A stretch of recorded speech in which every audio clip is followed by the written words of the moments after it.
Systems really quick before we jump into the story. I just wanted to say this is the longest story I've ever narrated. I think it's close to 4 hours. It was originally 15 parts, but I thought it'd be easier to just put it all in one video for you all. So, if at any point you feel that this video deserves a like, it would be very much appreciated. It did take me almost a full week to narrate and edit and put this whole entire video together. A huge thank you to Griffin Alistair for allowing me to narrate their story without further ado. Let's get into curse tapes and how to avoid them, and as always, I hope you all have a great night. I have a hardwood safe filled with cursed versus tapes that are to never be watched by anyone, ever, only because I have watched them and have faced and/or witnessed the consequences. This post is a warning for the following versus tape, known as Traveling Up the Pipeline. To my knowledge, there is only one copy known to exist, just in case someone finds another one. Read this. I will go over what is on the tape, how dangerous it is, and basic containment of said tape. But first, a quick lesson. There are 5 levels of danger when it comes to tapes. Level 1, safe. Can watch as many times as you like. Tapes like this typically change upon repeated viewings. Level 2, be cautious. Suggested not to watch. Tapes like this can have an effect on the mind or body. Length of time affected varies, but typically lasts no more than a month. Level 3, dangerous. Do not watch. Tapes like this will usually end in permanent damage to the mind, body, soul, or personal/public property. Level 4, extremely dangerous. Absolutely do not watch. Tapes like this have a high chance to kill the viewer and/or destroy things around it. The tape in the ring is a good example. Level 5, contain or destroy. Watching will lead to more than just death. Tapes like this typically contain entities that will try to do as much damage as possible to whatever they can and try to spread this chaos to everything. The name of the tape is called Traveling Up the Pipeline. It's a blank Sony tape with a title written in pen on the front, and it has no case. The run time is 85 minutes. Keep it in a secure wooden box with no metal hinges. Metal amplifies whatever energy is contained on the tape. Finally, it has a danger level of 3. I acquired this tape from a hole-in-the-wall antique store that was packed floor to ceiling with things. The owner looked older than Jesus and seemed like he could drop at any moment. But he sold me the tape for $1. So I'm not complaining. I thought the tape was cursed based on title and feeling of weight. Curse tapes tend to seem or feel heavier without actually being heavier. The weights of whatever that was captured or put on the tape can sometimes make it feel heavier. Also, if you feel a general uneasiness from looking or being near a tape, there's a good chance it's cursed. Anyway, I bought it and took it home, and watching potentially cursed VHS tapes, I always have a friend with me and a friend outside the room who checks in every 5 minutes by knocking. If we don't answer, he goes to the breaker and cuts the power. The tape itself starts off with a dirty and disheveled man wearing spelunking gear.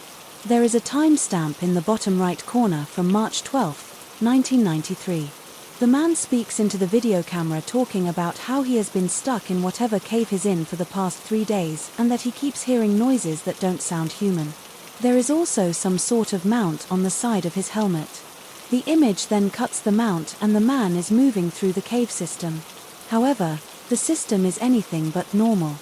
The rock walls are slimy with splotches of pulsating purple patches that the man continuously comments about, saying he doesn't know what they are, but they don't seem harmful and they are warm to the touch. There are also no stalactites or stalagmites in the cave, just a bunch of weird bumps. The man doesn't have a flashlight, but there are red crystals that have some sort of luminescence. There is suddenly a large moaning sound coming from behind the man as the whole cave shakes for a few seconds. The man's breathing becomes more frantic as he begins to pick up his pace in the cave. The video cuts to black for a second before the man is back in the frame holding the camera.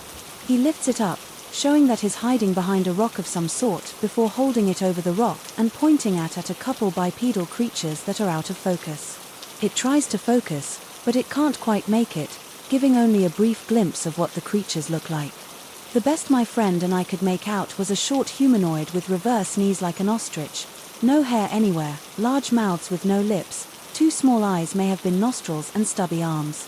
There were 5 of them and they were drinking from a small pool of yellowish liquid. The camera then cuts again to black before going to another shot of the men walking through the cave. The purple spots are a little more prevalent now on the walls, and the man speculates the creatures he saw earlier could have come from them somehow.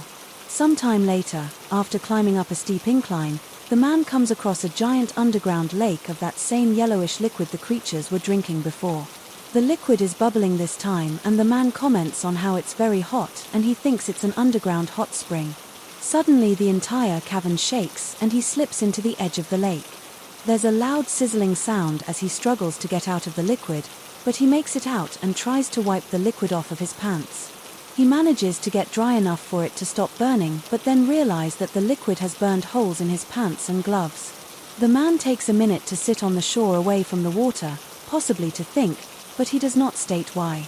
The camera pins over the lake just in time to see a gigantic off-white serpent of some sort surface for a moment before it goes back underneath. The man utters the words "what the" before he gets up and turns the camera off. After another second of black screen, the camera turns back on to a shot of him looking very distressed. He says that he had found another cave on the other side of the lake, then pans over to where he was sitting on what was now the far side of the lake. In that same shot, the off-white serpent surfaces out of the liquid and goes back under. The man then pans the camera back to him and talks about how he thinks this might finally be the way out before showing a much smaller cave that goes up another steep incline. Inside, the walls were becoming more purple than rock.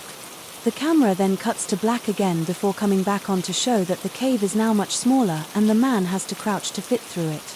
It was at this point the friend who was watching the tape with me complained about a weird feeling in her stomach. The man in the video comments on how he thought he heard another voice. Then the sound of those weird humanoid things from earlier can be heard far behind them. The man begins to panic as he moves faster up the tunnel. The walls at this point are completely purple and are pulsating more regularly. My watch partner started to feel more nauseous and suggested we take a break from watching. So I went to stop the video, but the VCR wouldn't turn off at that point.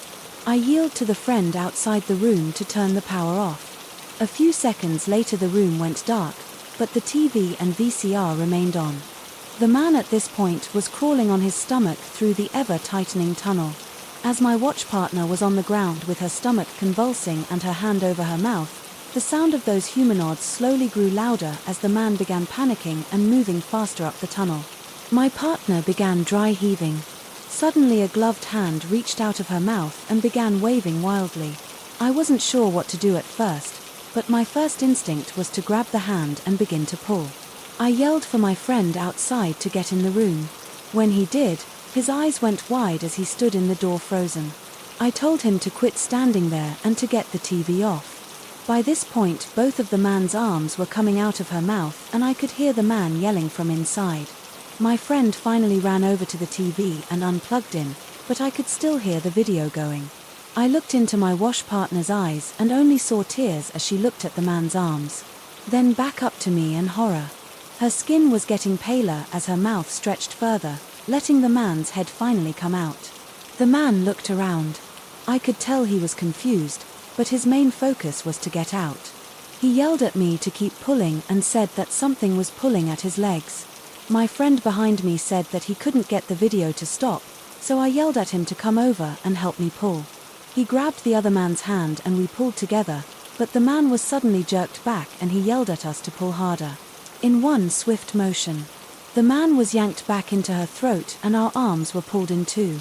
The three of us looked at each other in panic, my friend screaming, my watch partner trying to push us away and me trying to pull the man out. Still I heard the man suddenly yelled us to keep pulling because he had a plan. A couple seconds later my friend and I were launched back, pulling the now slimy man out and onto the ground, his shoes missing. The man quickly got up and looked around before looking at the TV, realizing that his camera footage was being shown thrilling. My watch partner was knocked onto the ground. When he flew out, she was still dry, heaving, and I could hear the sounds of those humanoid things coming out from her mouth. We all could. I looked up to the man, not knowing what to do until my wash partner said to turn off the camera. In between her stomach convulsions, the man fumbled to get the camera off his helmet but got it off nonetheless and pressed the power button. The TV suddenly went dark and I heard my watch partner throw up. I took my phone out to use a flashlight when my friend went to turn the power back on.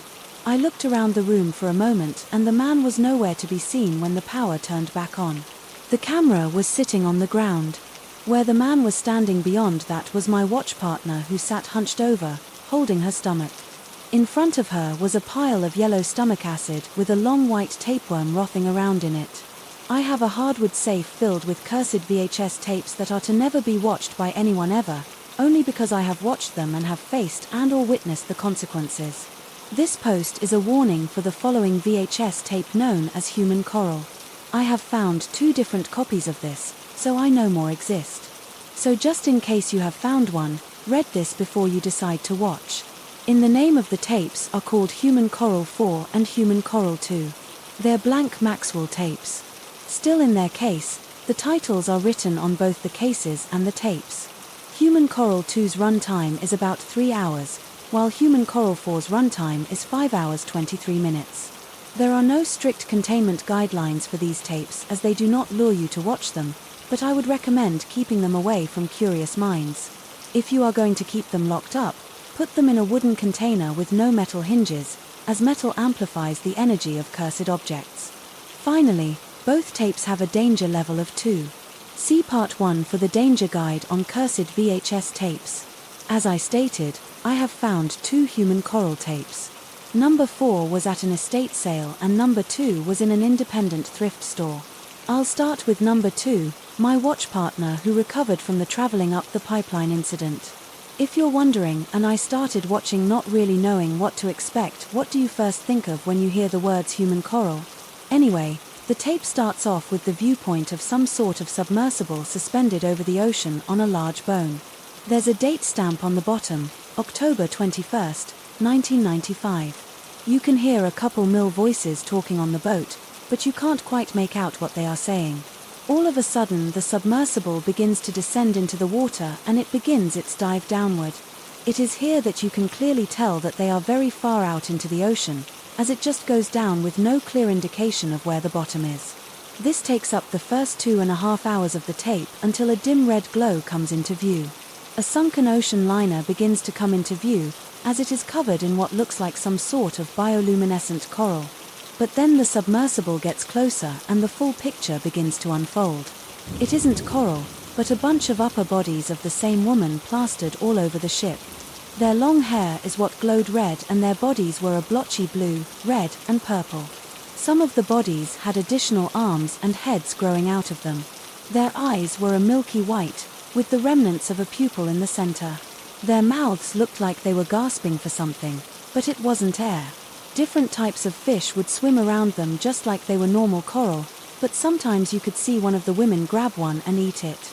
None of them reach for the submersible, but they did seem curious as most of them stared at it. When it got close, the power suddenly shut off, as my watch partner and I both realized that we didn't answer. When my friend knocked on the door, we were both too mesmerized by the coral to answer. When my friend came into the room to make sure that we were okay, we both yelled at him for turning it off. He yelled back at us, resulting in a small fight. So we decided it was best to take a little break. It was during the break that my watch partner and I both realized what we had just done and concluded that the tape was some sort of ability to attract the viewer when they look at the coral, no matter the gender. With this in mind, we decided to slightly change what my friend would do. Instead of knocking, we would leave the door open and move the couch we were sitting on, so our friend could easily see us. If we did anything weird, he would cut the power. After our 20-minute break, we began watching from where we left off. The coral women were staring at us and we were transfixed by them. I remember how, at the time, I thought they were the most beautiful thing I had ever seen. Looking back at it now, I realized how truly terrifying it was. The submersible began moving all around the ship until I found an opening on one of the top decks going through the door. The hallway was rusty and overgrown with plant life until it ran into more of the coral women. It was bizarre. The hallway they were growing from was in much better condition from the little we could see that wasn't grown over to the point where you could still see one of the paints on the walls. The deeper the submersible went in, the more grown the coral women became. Some had grown out so much that you could see legs that were still fused together. The coral women kept staring at the camera. Some seemed to be beckoning the submersible to come closer than pointing it in another direction down a different hall. They were leading it somewhere, and if it tried to go down a different hall, the coral women would make it impossible for it to fit through. After following the path, they sent it down. It opened into a large room where every surface had a fully grown coral woman. Some were attached at the fiend, some were attached by a hand. There was one where her back was fused to the wall and several other coral women were growing out of her. In the center, a giant one sat crisscrossed. It glowed the brightest out of all of them and had several coral women growing out of her at odd angles, some head first like normal, others just had their legs sticking out and everything else in between. It was almost like they weren't growing out of her, but rather were being absorbed by her. The giant one's eyes suddenly opened and stared at the submersible. It was at this point that my watch partner and I had gotten up out of our seats and began crawling towards the TV screen. The giant one slowly lifted her arms up and reached towards the submersible. As it moved closer by this point, my watch partner and I were both right up against the screen. The giant one then grabbed the submersible and pulled it into its chest, and I mean literally into its chest. It was crammed deep into a slit that had opened up. On either side of the opening you could see different body parts of coral women that had been shoved into the giant one, but the submersible kept going deeper. It eventually stopped when it hit what looked to be a collar of a coat worn by a boat captain. The camera then panned up to see the face of a man covered in some sort of slime with an expression of shock and terror. Then the eyes of the man darted to the camera before the tape ended. My watch partner and I both fell onto our backs, crying either from the beauty we were both transfixed to or the overwhelming emotion we got from the video. I'm not completely sure one. My watch partner asked if we could watch it again, and my friend outside the door walked in and said no before taking the tape out of the VCR.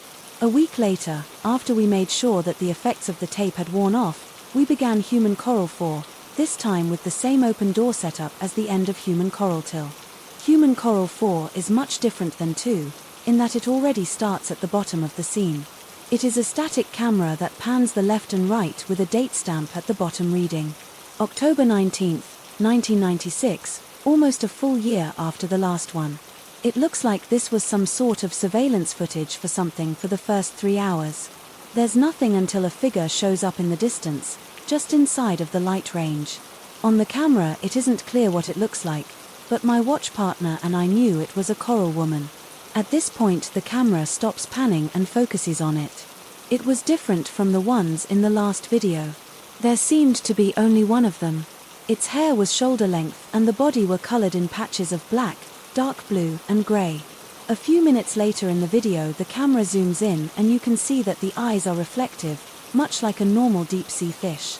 It was moving slowly but right towards the camera and it had the most unnerving smile I'd seen for a while. The biggest difference was that this version of the coral woman didn't instill a feeling of yearning or lust. It instilled fear, the kind of fear where you can't move, the kind of fear that keeps you wanting to see more, the kind of fear that makes you easy prey. I couldn't look away, but I told my friend outside the door to be ready to cut the power. It suddenly stopped in place and stared at the camera. A man's voice over a radio came on reporting about the coral woman to someone. Then another man responded and said he would check it out. About 45 minutes later a man in a heavy-duty looking diving suit walked past the camera towards the coral woman before a slowing and sang something over the radio. It was a little garbled, but he said, "What am I looking at? I'm not sure it's getting harder to move." After a minute or two the man in the diving suit stops moving. The coral woman then begins to move again, but this time faster. This time I noticed that she wasn't lifting her fane. She was dragging them on the ground. When she got up close to the man, she was much bigger than he was by at least 3 feet. The last thing the man said was that he couldn't move before she wrapped her arms around him and began slowly sinking into the ground. The cries of panic with the men yelled out still haunt me to this day. Once he was fully underneath the sand. His radio cut off. The camera is suddenly knocked back by something rising from the sea floor. It then captures a bigger mass as it fully emerges out of the sand. A giant version of the coral woman looks down at the camera before reaching down for it. The tape ends there. The wash partner and I both sat there frozen with a lingering fear dwelling in the back of our minds. It wasn't until a couple hours after the tape had ended that my friend snapped us out of our trance. He had been waiting for us to say something, but we couldn't speak for the next couple weeks. My watch partner and I had recurring nightmares about this coral woman, but it eventually faded away. There's something that worries me about these two tapes. Unlike traveling up the pipeline, where you kind of get this feeling that what happened in the tape was never real to begin with and something created it, this one seems like it's actual footage recovered from something like these are real creatures in the bottom of the ocean. That terrifies me even more. I have a hardwood safe filled with cursed VHS tapes that are never to be watched by anyone ever, only because I have watched them and have faced and/or witnessed the consequences. This post is a warning for the following VHS tape, known as Tube's Demonstration 1. I only have one tape of this, but judging by the title and where I found it, I can assume that there are at least 2 more. If you find either a copy or a sequel to this, read this first, and I can't stress this enough. Do not watch this tape. It has a danger level of 4. The name of this tape is Tube's Demonstration 1. It is a blank Sony tape and a black plastic case with a note card fastened to it with the title written on it. The runtime is unknown for reasons I will get into later. Keep this tape in a secure wooden box with no metal hinges. Metal only amplifies the energy of the tape. Finally, and I cannot stress this enough, it has a danger level of 4. See Part 1 for the danger guide on Curse VHS tapes. I acquired this tape by exploring an abandoned mental hospital with some friends in my stay. We found a locked filing cabinet in the storage room of one of the main buildings, and since it was in a metal box, I could feel the energy coming off of the tape. When I opened it, there were 2 empty slots and 1 tape in a black case. My friends didn't really care about it, so they walked off while I put the tape in my bag. About a week later, I got my friend and watch partner together and set up in our new configuration, with the couch pushed back and the door open. The video started with a title card saying it belonged to the mental hospital I took it from and that taking it from the premises was unlawful and punishable with a large fine and jail time. It then cuts to a woman sitting on a bed in a hospital nightgown in a white room. She had short black hair and stirred up the ground with clear white eyes. In the bottom corner there was a timestamp of July 24, 1986 and a name, Ashlyn. It was silent for the first couple minutes, just her staring at the floor until a door could be heard. Opening footsteps came in, stopping behind the camera. Ashlyn looked up at the person, then looked back down into the right, then reached over and held onto her left arm. The person began talking. It was a man. He sounded old and probably was a doctor there. Please demonstrate to the camera what you can do. He asked why. So you can tell me I'm making it up. So you can tell me it's all in my head. She said. She turned her attention to the man. This entire time. You've told me it's fake. You've told me that there's no physical way for my body to change like it does, she yelled. She stood up from the ben. She was much taller than my watch partner and I expected. I realize that, Miss Ashlyn, but now that you have demonstrated that your body can in fact change and we would like to record and study the transformation and your other form, the man said. She stood there for a second looking surprised, then aggravating as she blinked. Her eyes changed color from the best I could see the video quality. The right side of the right eye and the left side of the left eye turned black as her iris became a spiral of colors. I knew this was a mistake. I should have left when I had the chance. She's son. I'm sorry, Miss Ashlyn, but you can't leave until we have documentation. At the very least. Man, son. She stood there for a second before looking down and closing her eyes, then opening them, looking at the man's location. Her pupils now dilated at sporadic angles. Fine, she said. His rocky protrusions bulged out of the sides of her arms. Her skin began changing colors. Rings of red, blues, yellows, and whites began to move down her body as her nightgown was being ripped off by the growths. Her hair began glowing. Purple and coral-like tubes grew out of the top of her back like exhaust pipes. Symmetrical holes began forming on her torso and legs. As the nightgown finally came off, the rocky protrusions opened up as black and white tubes slid out from them, 10 or so on each arm. Her cheeks became raw and cut up. It reminded me of Battle Angel Alita. She suddenly fell to her knees, clutching her stomach, as a red liquid spewed from the exhaust pipes on her back and onto the walls. She grew bigger veins, pulsing all over her body until sharp red and black spikes spraying from the sides of her legs and her shoulder blades shot out and wrapped over her shoulders before fusing together above her chest. She stopped growing when her head nearly touched the ceiling, still on her knees. There was a long period of silence as Ashlyn had her eyes closed and her head down. "Miss Ashland," the man asked, his voice quivering, "are you all right?" The tubes on Ashlyn's right arm suddenly jutted towards where the man was off screen. Then there was a squishy splat sound, followed by coughing and a muffled cry for help. Several red tubes came out of the holes in her torso and slithered their way towards the off-screen body of the man. The sound of clothes tearing and flesh being ripped apart could be heard as something began moving through the red tubes and into her body. After about a minute, the red tubes detached and slithered back into Ashlyn's body. The black and white tubes went limp and moved back towards Ashlyn's arm. However, there was no sound of the man's body hitting the floor. Ashlyn's upper body began to shake violently as she gritted her still white teeth. Then gallons black liquid burst from the exhaust pipes on her back, covering the whole room in an oily black sheen. My wash partner mentioned that what she just saw was going to give her nightmares, and that must have triggered what happened next. Ashland opened her eyes and they were staring at me. The black and white tubes from her arms shot out towards the camera and through the screen, embedding themselves in the walls of my watch room. My friend outside the door saw this and ran to turn the power off. Ashlyn, on the other hand, was already crawling out of the TV. She could just barely fit through the large flat screen. My wash partner had the right idea and managed to jump in between two tubes and out the door, but when I tried to do the same, the tubes bloated up, making it impossible to get through. By the time I turned around, Ashlyn was already in the room and took up more than half the space. She reached for me with both hands and grabbed me by the torso, then brought me up to her face. I struggled to get free, but she shushed me and told me to look into her eyes. Her voice sounded like 10 homogeneous pixelated voices and one. Her pupils suddenly moved out of her eyes, then fell back in like a water droplet into a pond. I felt like I fell into them too. Then it went all dark. I came to consciousness in some sort of hospital lobbying.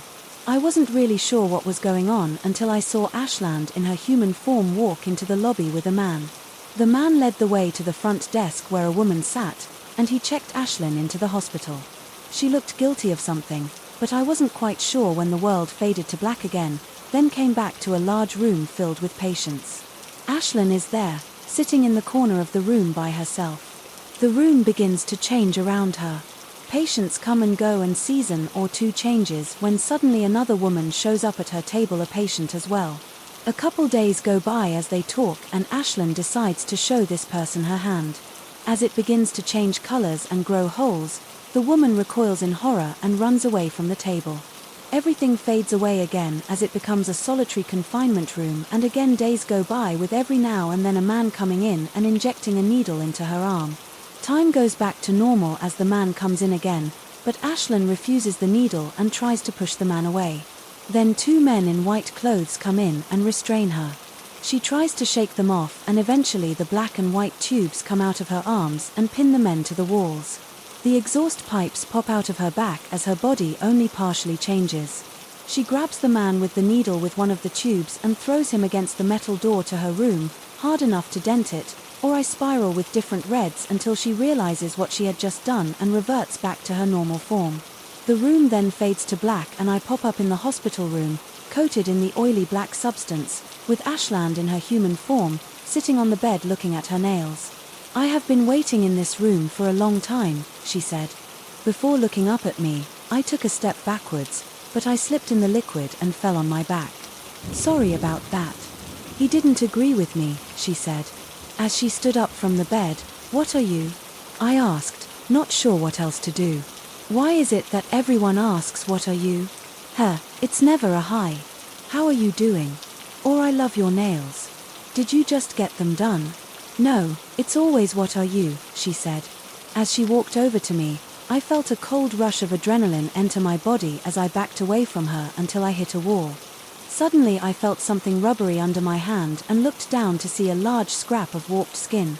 I realized I was in a pile of it and shredded clothes. I wasn't sure what else to do, so I let out a scream. I was so focused on my fear in that moment that I didn't notice that Ashlyn had crouched down in front of me and placed her hand over my mouth. She put her finger up to her lips, telling me to be quiet. Her nails were painted black, the same color and sheen of the walls. "I'm going to take my hand off your mouth, and when I do, you're going to stop screaming, or I'll do the same to you," what I did to that doctor. "Okay." Her white eyes felt like they were staring into my soul. I nodded and she removed her hand, then stood up and offered to help me up. I hesitated for a moment before taking her hand.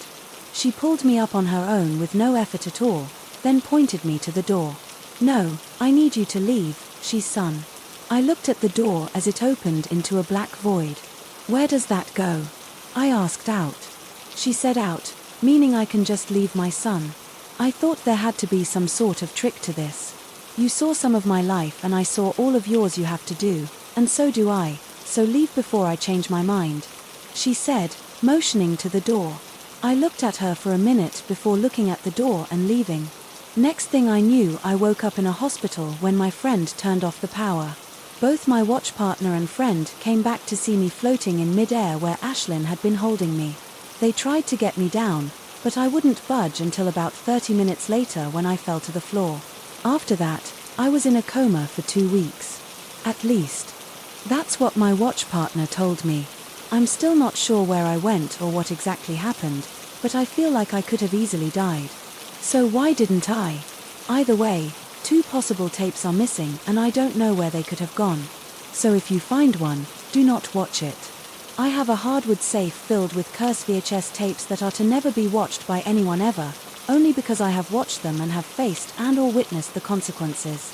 This post is a warning for the following VHS tape, known as the black magic virus.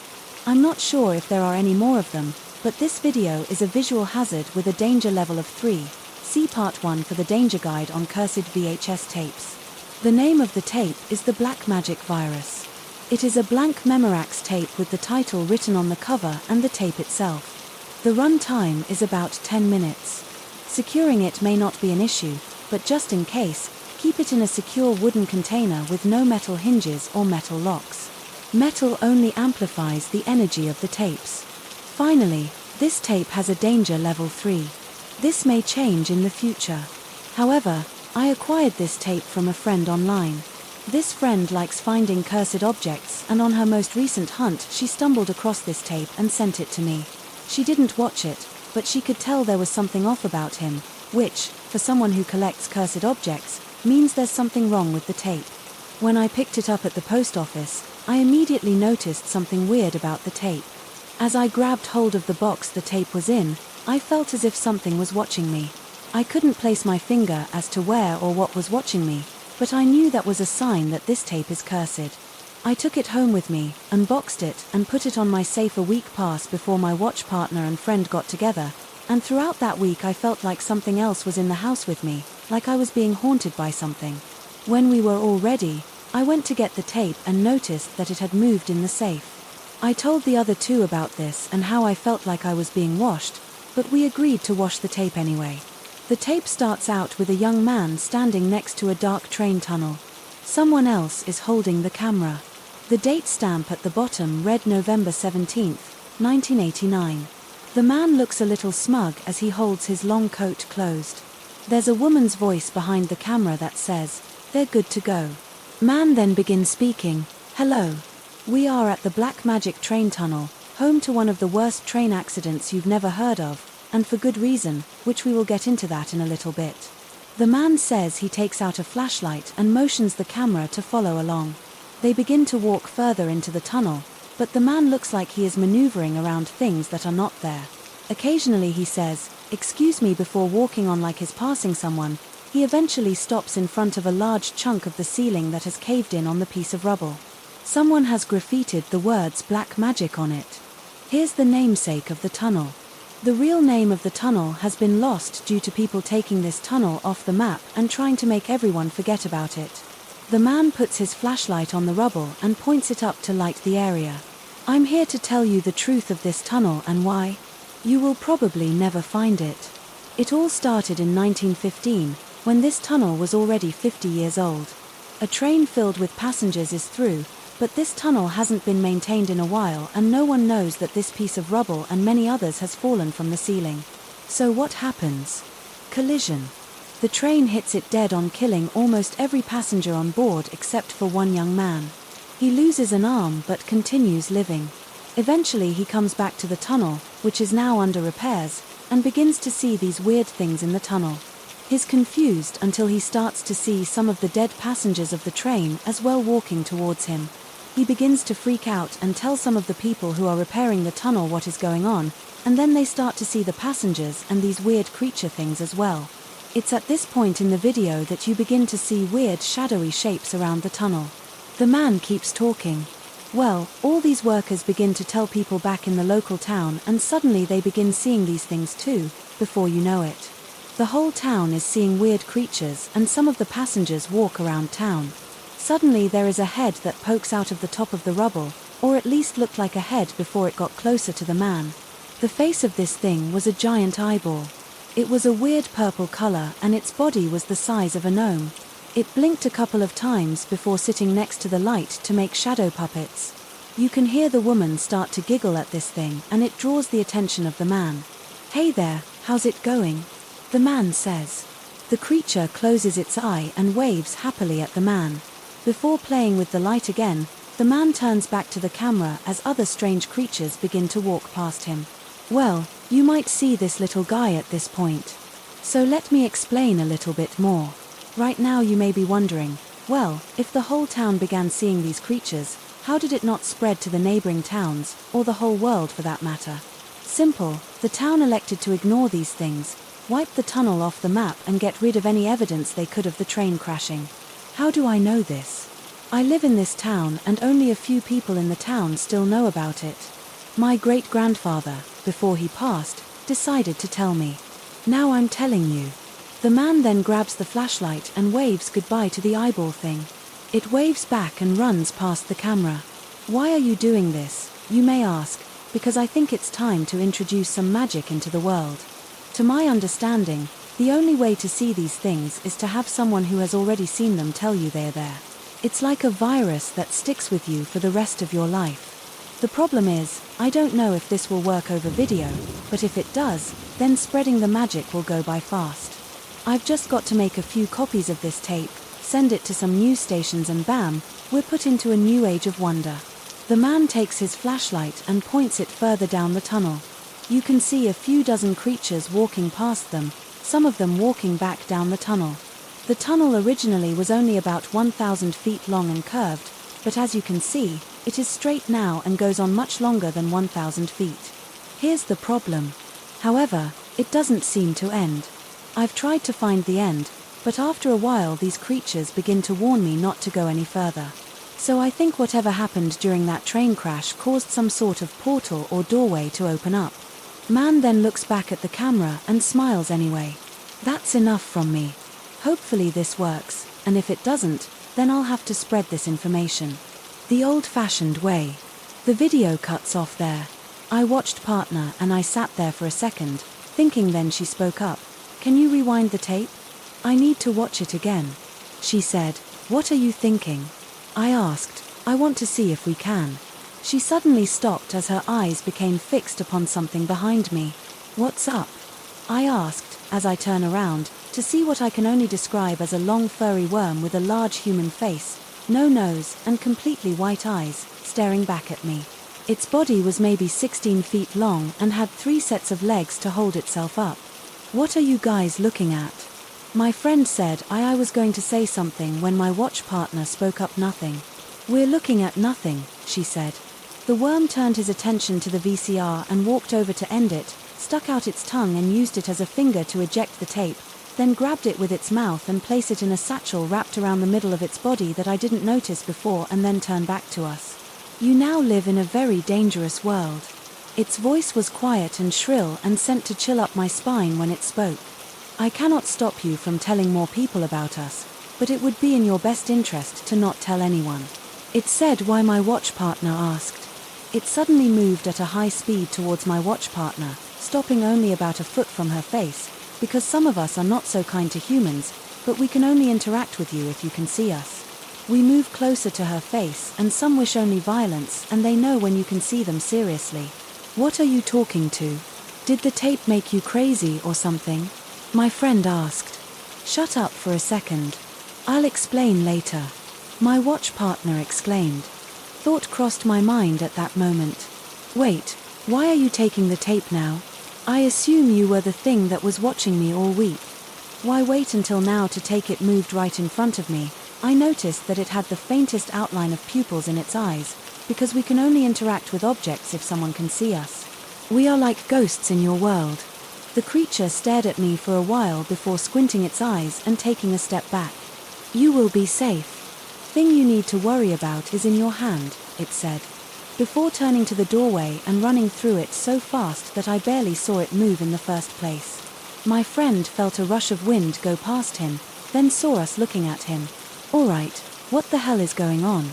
He asked my watch partner, and I looked at each other before looking back at him. Trust us, you really don't want to know. I said it's been a short while since that incident, and I haven't run into anything that I would consider hostile. I've seen quite a few creatures since then, but it's sporadic. I can go days without seeing anything, but whenever I do they asked me to help them with things. They all seem friendly, but that makes me worry. When will I find one that's hostile? And the thing the worm creature said about what's in my head still haunts me, because I think I know what it is and I still don't know what she wants. Either way, I figured out a little more about this black magic virus. In order to infect someone within, one of those creatures needs to be around, and you need to specifically mention the creature to someone within their line of sight event. You can't get infected any other way, so don't worry about it. When you read this post, I'm not sure how many copies of this tape are there, or if that was the only one, but it is no longer in my possession. If you find one, I recommend containing or destroying it. Alternatively, if anyone finds a copy or any other Curse VHS tape, feel free to message me. If you want to get rid of them, I will gladly take it off your hands. I have a hardwood safe filled with cursed VHS tapes that are never to be watched by anyone ever, only because I have watched them and have faced and/or witnessed the consequences. This post is a warning for the following VHS tape, known as the Demon Girl of Room 2142. I only have one copy, and I swear to God, I hope that no one else finds another one, because this is a danger level of 5. I will explain how I survive later. The name of the tape is Suzuka. It is a tape in its cover distributed by Us Manga Corps. However, I cannot find any evidence of it in any records or catalogs relating to Us Manga Corps or any of its subsidiaries. Run time is about 30 minutes. Destroy this tape using fire or seal it in a wooden box with no metal hinges or locks. Metal only amplifies the energy of the tape and, once again, danger level of 5. See Part 1 for the danger guide on Curse VHS tapes. If you haven't figured it out yet, this tape is an anime. I didn't even think that could happen until I found it in the bowels of a 4-story antique store that my friend Story told me to check out. Yes, his name is Story. Apparently there were more floors, but I couldn't find any stairs that went below the 4th floor anyway. The energy that came off of it was odd. I sensed it as soon as I walked into the room it was in. I even saw one of those creatures from the Black Magic Virus tape, and they told me I shouldn't walk into the room. I'll be calling these creatures magicians from now on. The closer I got to the tape, the weirder I felt until I actually found it and grabbed it. The feeling went away in an instant, but I was drawn towards the cover. It was mostly black, aside from the title on the top and an upper torso of a high school anime girl with long black hair and a black school uniform surrounded by a black mist. The most notable thing about her was her eyes. The whites of them were black and her left iris was red, while the right one was yellow. I could swear I saw her moving in some way. Either the mist was moving around her or her hair was moving or something, but my mind couldn't exactly comprehend how. When I left the room, the magician asked me if I knew what I was doing.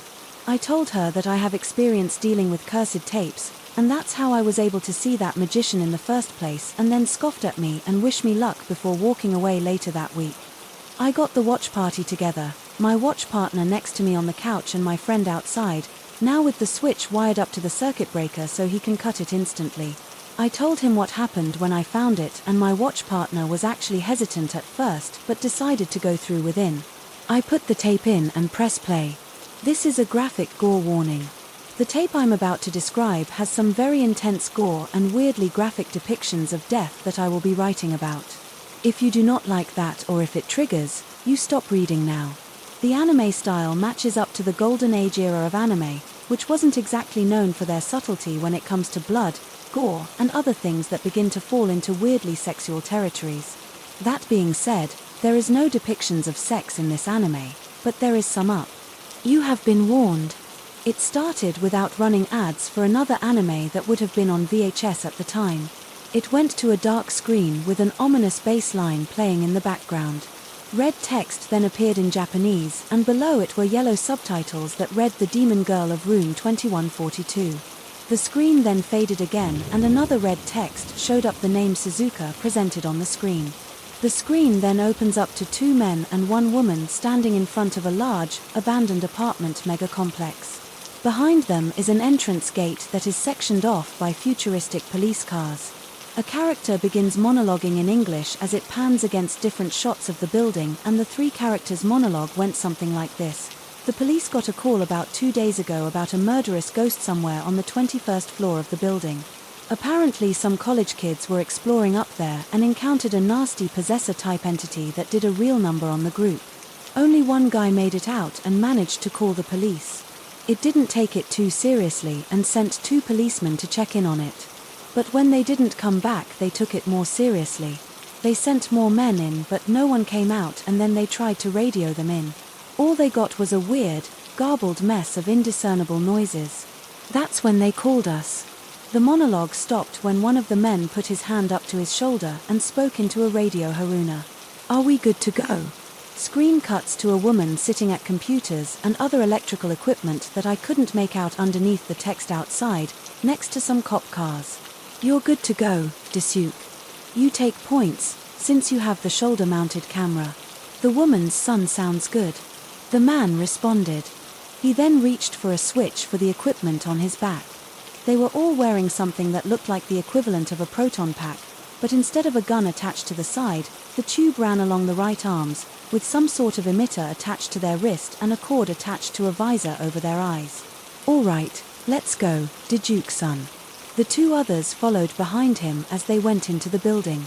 There were a few shots of them walking up the stairs of the building with flashlights, and we get short introductions to the 4 characters: Aruna, the tech wizard and researcher of the team; Daisuke, the team lead and the longest-running member that hasn't quit or died; Eito, the goofball-type character that has been with the team for a couple years; and Ayeko, the newest member.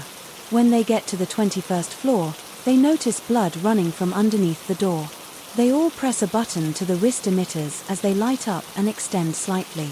Daisuke gives a thumbs up before opening the door. The hallway they enter is covered in blood. Ayako gasps slightly at the same. Daisuke looks around the hall from the doorway for a second before looking back at Eito and Ayako. It doesn't seem to be nesting, so we can cross a nester off the list, he said. Nester. Ayako asked an entity that creates a suitable spawning ground for more ghosts, spirits, demons, you name it. Eito said. Suddenly there's a commotion further down the hall. Coming from an open room, Daisuke sticks his hand out, signaling the others to stand back until the commotion stops. Then he turns to Eito and Hayeko with a finger over his lips and begins moving quietly towards the open room. They all move slowly towards the room. Then it cuts to Haruna outside of her computer monitoring the footage. Another frazzled-looking young man is standing behind her watching the screen. When he points to the open door, the other 3 are walking towards there. That's the room where it happened, the man's son. Hey, Zook, we have confirmation that the room is where the initial possession took place. Haruna said, talking into her radio. She puts it down, then stares at the screen for a little while longer, thinking, why are there no bodies?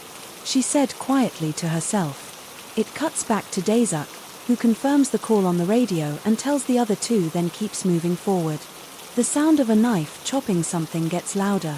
As they near the door, they all stop on one side of the door. Then Daisuke raises his hand in a hold position. While he looks inside, the shot switches to a first-person view as he sees what looks like Suzuka, the woman on the cover of the tape chopping something up with a knife with her back turned. The room around her is covered in blood, but there are still no bodies. She then sticks something in her mouth as she tilts her head up, and we see an arm sticking out of her mouth as it slowly slides down her throat and disappears. She then goes back to cutting up whatever's in front of her desert, quickly leans back behind the door and looks forward wide-eyed in terror. "What have we got?" "Whispers, a feeder," he said, still in shock. "A feeder? Aita whispers now also, wide-eyed eh? What a Yoko." "Whispers. I knew it," Haruna said over the radio. "Ayako, a feeder, is an entity that feeds off of bodies to build power, dead or alive. But we got an abnormal one." Daiju erupted, looking down at Ayako, still afraid. "Beaters are typically fat and bloated. This one is skinny, and with the intel we got, this thing has eaten 3 teams of cops, 1 SWAT team, and whatever poor, unfortunate souls were already in this building as well." "Oh my god." Aiko whispers, covering her mouth with her hand. "Okay, how are we going to take care of them?" "How you tell whispers?" Dajuk thinks for a moment before looking back over at Ayato. He's about to say something, when a hand comes around the corner and grabs him by his collar, yanking him into the room. The shot cuts to Daisuke, being thrown across the room and landing on his side, sliding in the blood and crashing into the wall the woman was feeding at. "Didn't your mother ever teach you it's impolite to spy on others?" Suzuka's son walking over to him. It cuts back to Ayako and Haiti, who look at each other in panic. Before Ayako runs in the room, Eitsu tries to grab her but misses. He panics for a moment before letting out a worried sigh and running in after her. The shot moves back into the room where Eito joins Ayako. Both of them point their emitters at the woman. "Oh, I thought there was more of you. Guess I was right. So what's your guys' plan? You're gonna try to kill me. Shoot me where I stand." Suzuka's son motioning around the room, because the shots of Aeto and Ayako glancing around the room, where bullet holes pocket every wall and empty shells litter the ground. It then cuts back to Suzuka. "Unless you have something bigger than 40 caliber, you're not getting out of here alive. You want to know the worst part?" A red eye began to glow as she motioned her head to the rain. The door to the room slammed shut. "You're stuck in here with me," she said, reaching behind her back as she begins to walk towards Ayako, pulling out a dirty knife.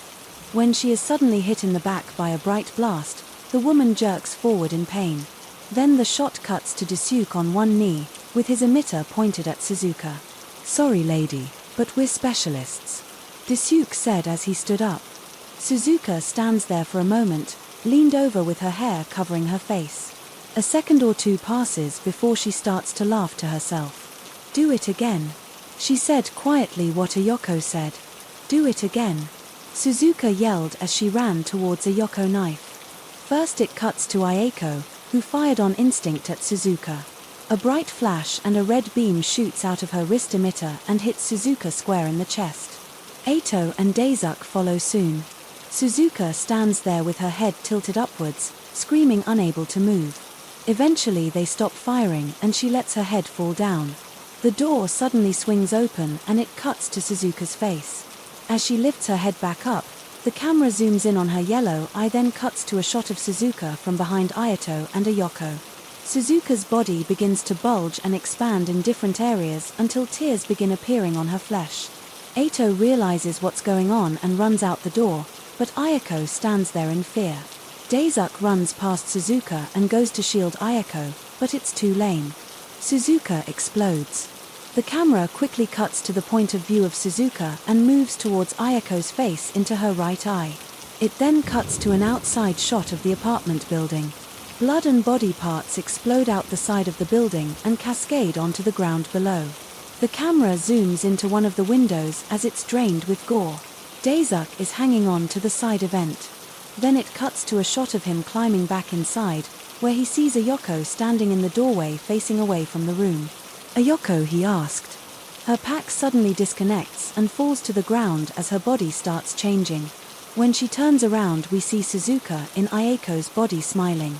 She begins walking towards Daisuke, pulling a knife from behind her back before the tape suddenly stopped. The VCR started making weird sounds, like every moving part in it was turning in every direction. Cut the power. I watched partner Yelm. My friend flipped the switch and it went dark. However, we could hear the actual tape begin to spool out of the VCR. Cracks of light showed up near the VCR and we realized it was coming from the tape itself. Turned the power back on, I shouted. My friend flipped the switch and when lights came back on, everything stopped. The VCR stopped making sounds and the tape was no longer lit up. What the hell just happened? I asked. I looked at my friend who shrugged. Then I looked at my watch partner. I wasn't sure how to react, but it was her body, her face. She now had long black hair, a black schoolgirl outfit and her eyes were a familiar black, red and yellow hello boys. She said she pulled a knife out of nowhere and tried to stab my leg. I managed to move out of the way and off of the couch. A black mist formed around her, quickly dispersing throughout the room. It's about time someone brought me into this world. My friends and I have been waiting for so long. Well, at least I made it. She said she took another swing at me. She nicked my arm. As I got away, I ran out the door and crashed into my friend, causing us both to fall to the ground. Suzuka was close behind me, so I rushed to move away, but my friend wasn't so lucky. She knelt on top of him and stabbed him in the gun. He let out a scream of pain as she pulled the knife back out. "I'll come back for you later," she said, getting back up and looking at me. I got up as quickly as I could and ran, but a black shroud covered the entire hallway, blocked me from going any further. I turned around to see, with her hand on the wall, where I assumed she created the shroud. "You can scream if you would like, but as a reward for bringing me here, I'll make your death swift and mostly painless," she said. As she came walking towards me, laughing to herself, I thought that was the end. I was going to die from watching one of these tapes. There was nowhere to go and nothing I could do. I was just about to give in when black and white tubes suddenly came out from behind her, grabbing Suzuka by the arms and legs. She was then struck in the back and my wash partner came flying out, falling in front of me. What was left was a humanoid figure being held up by the tubes. It was quickly pulled into the shroud behind it, and the sound of screaming and flesh being stabbed was all I could hear until there was nothing left. A pair of multicolored eyes became visible through the darkness, and I heard a voice in my head. "You still have to do Ashlin's son." The shroud vanished after that, and we were back in the hallway. What the just happened? My friend on the ground said. I stood there flabbergasted for a moment. "I think we just got our asses saved." I said, "Great. Can you call an ambulance, please? Kind of bleeding out here." We took my friend to a hospital. He's in bad condition and the doctor said it was going to take time for him to recover. My watch partner was okay, but she has elected to opt out of the next couple tapes to recover from being possessed. The tape itself was destroyed when Suzuka came out of it, but she mentioned something about friends which worries me. I feel like there could be other tapes out there that are similar to this one. I'm not sure what Suzuka was, but she's gone now. I hope not 100% sure what Ashland did to him, and I don't think I really want to know either. I have a temporary wash party. Until my friends come back, I will introduce them in the next part. But holy, I have a feeling I've started something that I can't reverse anyway. If anyone has a cursed VHS tape that they want to get off of their hands, feel free to message me and we'll work something out. I have a hardwood safe filled with cursed VHS tapes that are to never be watched by anyone ever, only because I have watched them and have faced and or witnessed the consequences. This poses a warning for the following VHS tape, known as Sholof, the manna that breathes. I do not believe there are any other copies of this, but just in case this has a danger level of 4, the name of the tape is Sholot, the manna that breathes. It is a blank TDK tape with the title written on the cover and the tape itself. There is no run time. I'll explain this later. Keep secure in a wooden box with no metal attached. Metal only amplifies the energy of the tapes. Finally, this tape has a danger level of 4. See part 1 for the danger guide on cursed VHS tapes. I found this table helping a friend move boxes out of his recently deceased grandfather's house. It was in a box by itself, hidden in the back corner of a closet. I guess if I could take it, and he said, "Yes, that was a while ago and I finally came around to watching this one." The new watch party now consists of a magician, a creature seen via the black magic virus, named Debbie, and my friend Story. Yes, that's his name. Debbie is a human-looking magician I met at a coffee shop. She told me that she used to be human back in the 80s until she was killed in a car crash. The next thing she knew, she woke up in the black magic tunnel. She left and realized that no one could see her. Those that could didn't interact with her. However, she quickly became friends with a bunch of other magicians and began traveling the world. Her appearance is relatively normal looking. She wears a black leather jacket with a dark green button-up shirt and a black shirt with tights. She wears Dr. Martens boots, one green and one black. Her hair and makeup is very 1980s goth. The thing that keeps her from looking completely human looking are the holes in her hands and a large hole in her torso that's filled with a weird black mist where she can store things. Most of the time it's covered up by her shirt. Story is the guy who introduced me to cursed videotapes. He's weird in the sense that he can find paranormal things without even trying, and not just tapes to put things into perspective. He already knew about magicians long before I even found the black magic virus tape. He has a journal that he carries around with him where he writes down everything he finds or experiences. That journal gives off more energy than any tape I have ever found, even more than Suzuka's tape. He's a normal-looking guy, though the most unassuming person in the world. He has a black jacket. He wears everywhere a black paperboy hat, blue jeans, and red and white conveyors. He's also kind of quiet and doesn't talk about his experiences. Unless he trusts you, he doesn't want to seem crazy. I made sure to get his permission to talk about him before I wrote this. Just to be clear, Story sat outside the doorway with the kill switch while Debbie sat on the couch with me. I quickly brushed them up on the kind of things that my previous watch party and I had encountered while watching and made sure that they were both up to the task. Story was good to go and Debbie's son, in her words, "I've already died once, I'll be fine." I took the tape out of the cover and placed it into the VCR. As soon as I pressed play, it was like someone flipped a switch. The temperature of the air changed, the lighting dimmed, and I noticed I wasn't even in my watch room. I was standing in the middle of a dark oak-paneled hallway with a breeze gently blowing past me. I looked around me and I couldn't find Debbie or Story. They had disappeared. There was a window near me, but it was dark outside and there weren't any external lights. I couldn't tell where I was. I wasn't exactly sure what else to do. So I began wandering. A hole was lined with dark oak wood paneling with intricate artworks placed in between columns of black marble, and every third column was a closed dark wood door. Every now and then there would be a small chandelier with light bulbs in place of candles, which meant the place had power. The hallway didn't go on too much further. It stopped at a heavy set of double doors. I tried the handle and it opened to a large ballroom complete with a small stage and everything. "Hello," I called out. My voice echoed through the room. Then it fell to a dead silence. No one answered. I looked around the ballroom from the door looking for another exit, but this seemed like the only way in. So I closed the door and went back into the hallway. Here's where a major problem began when I turned around. It was a different hallway, same style but different layout. It was another long hallway, but I could see a set of stairs that went up and down a little further along the way to my right, and at the very end of the hall was a weird violet wall of melted glass.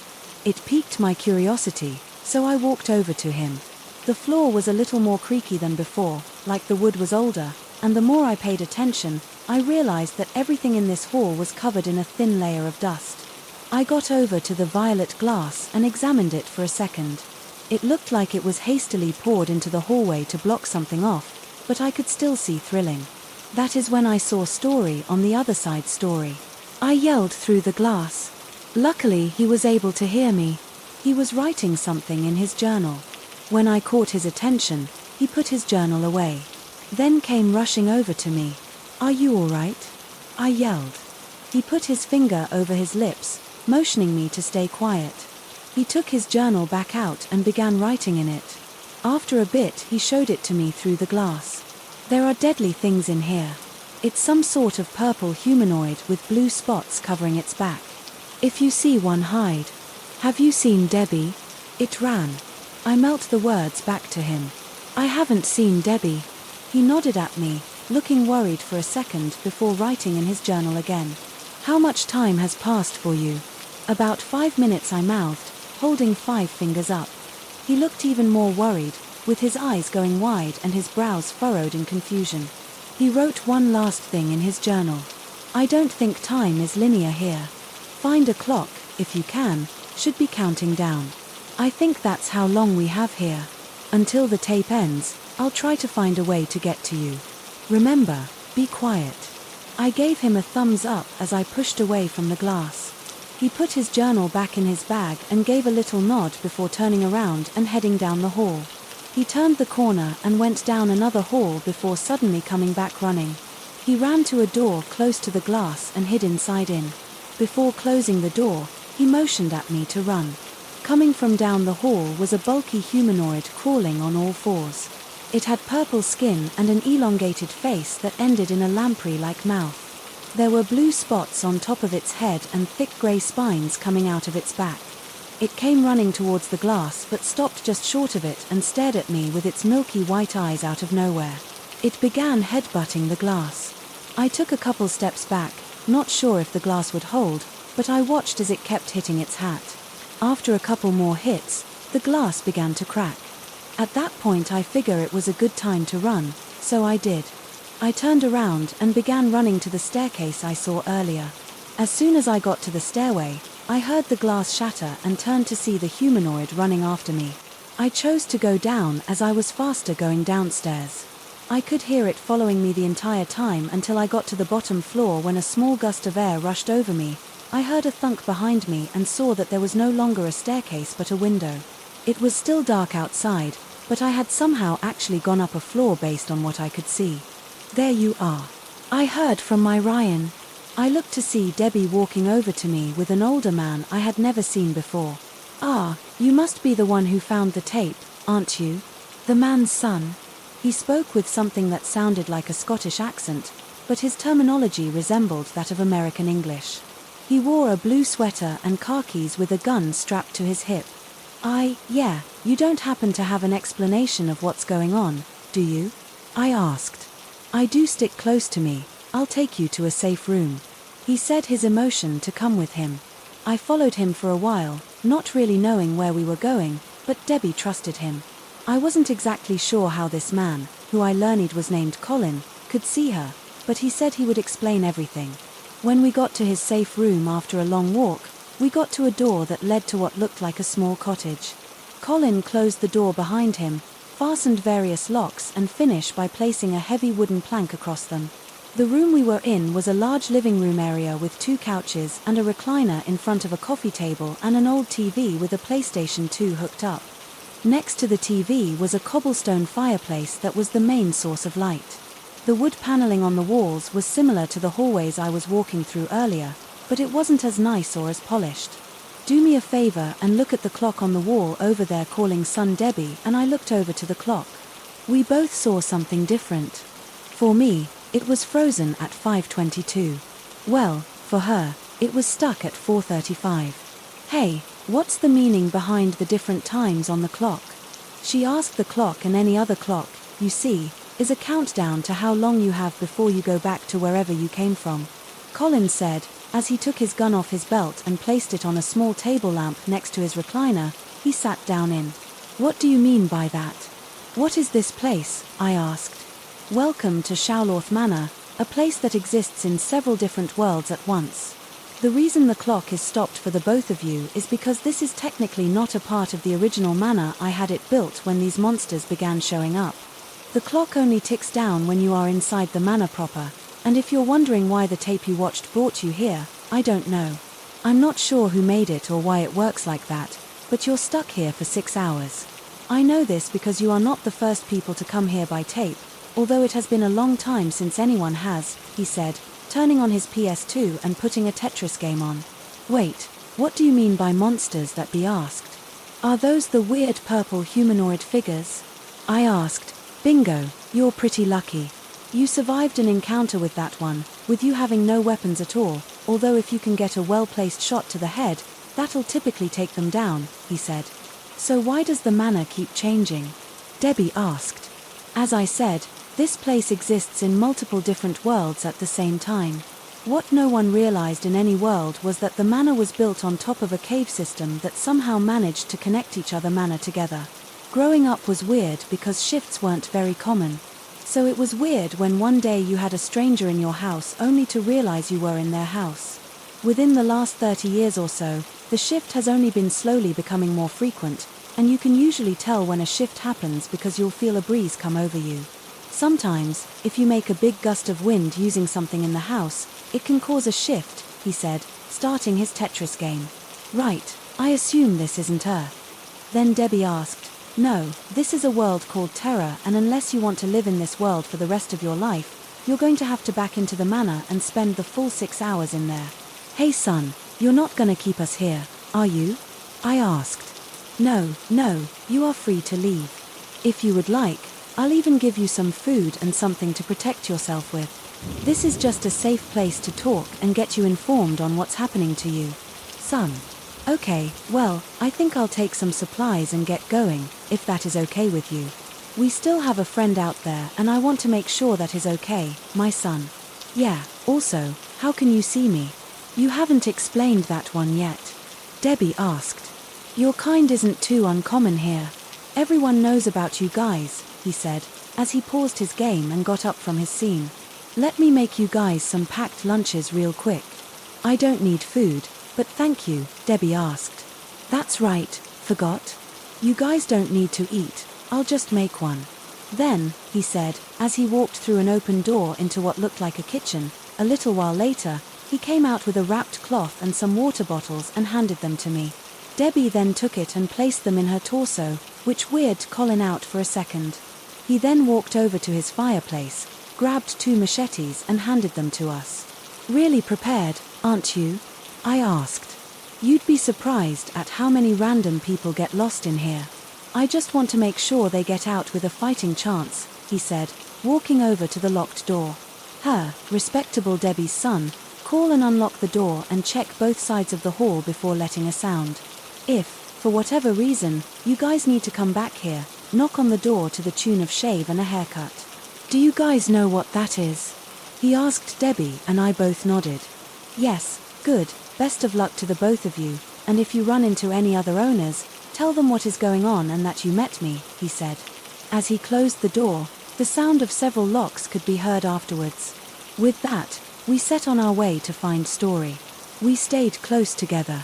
We knew that if we got too far apart and a shift happened, we would be on our own. We walked for an hour or so until we came across the same melted wall of violet glass. The humanoid crashed through earlier. I heard footsteps suddenly and looked to the staircase, only to see that same humanoid come up and stop in front of us. It must have just arrived. When I managed to escape the first time, it stared at me, tilting its head to the side as if confused. Without warning, it jumped towards me and widened its mouth. I put my hands up on instinct, but Debbie managed to swing at it just fast enough to cut through its mouth and into its skull. It died on impact but still fell on me, pinning me to the ground and getting blood all over my face. Debbie helped push it off of me and yank the machete out of its head. Let's try to avoid that in the future, shall we, she said, reaching out a hand. Thankfully, we only ran into 3 more afterwards that we were able to hide from.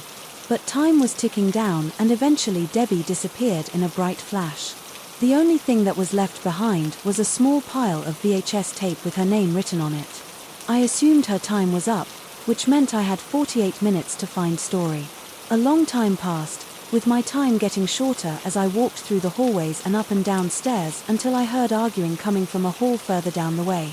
As I got closer, I recognized one as Story, but I couldn't quite tell who the other one was. Until I rounded the corner, a bright light flashed as a piece of VHS tape fell to the ground. Story. I asked. Hey, he said, looking in a much better mood, who are you talking to? I asked. I'm not sure if I'm honest. He said, walking over to me. Okay, well, that's what happens when the 6 hours are up, and I already saw Debbie leave, so who else could have come with us? I asked. I don't know, but she said her name was Ashlyn. Does that ring a bell to you? He asked. My eyes went wide with fear by that response. I'll take that as a yes. What did she want? I asked. I'm not sure. She came up to me and demanded that I tell her where you are. Is there something you're not telling me? He asked. I wasn't sure what to do at that moment, but I knew that Story is no stranger to supernatural and paranormal events and creatures. Hell, he's the one that introduced me to cursed VHS tapes in the first place. He knows more than I do, so I told him what happened.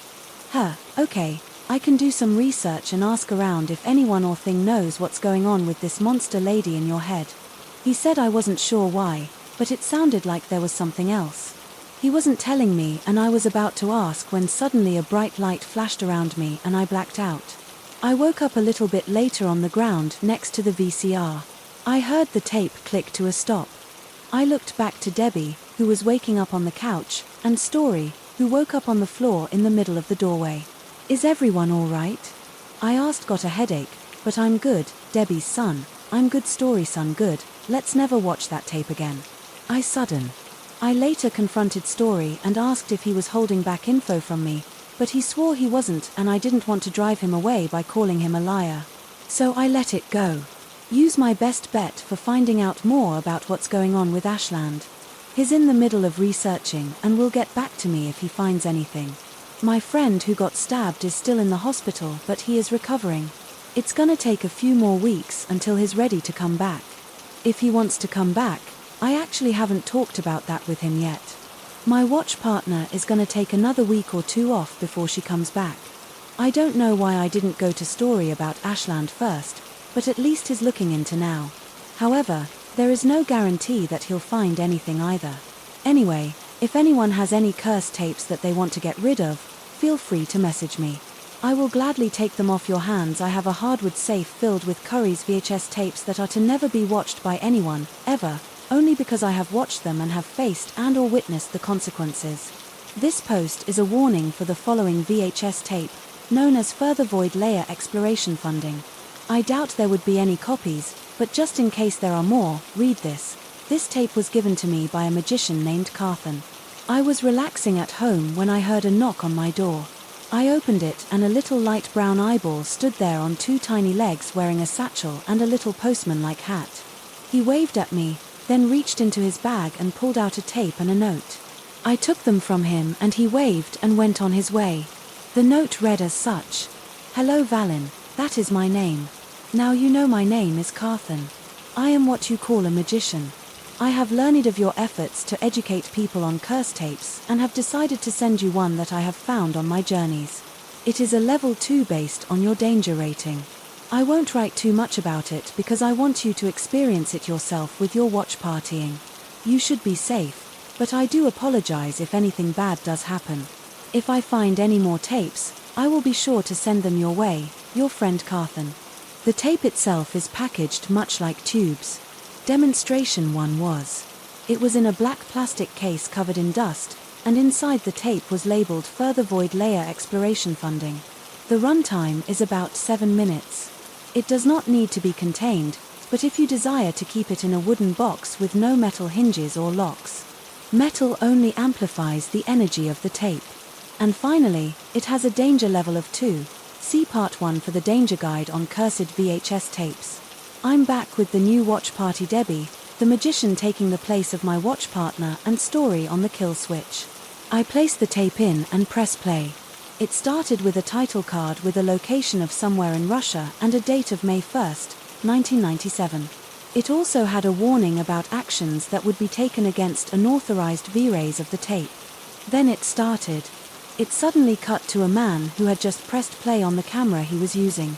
It showed him sitting in a chair with a small control panel behind him and a large window that looked out into a dark void. "Hello. My name is Carl Fisher," he said.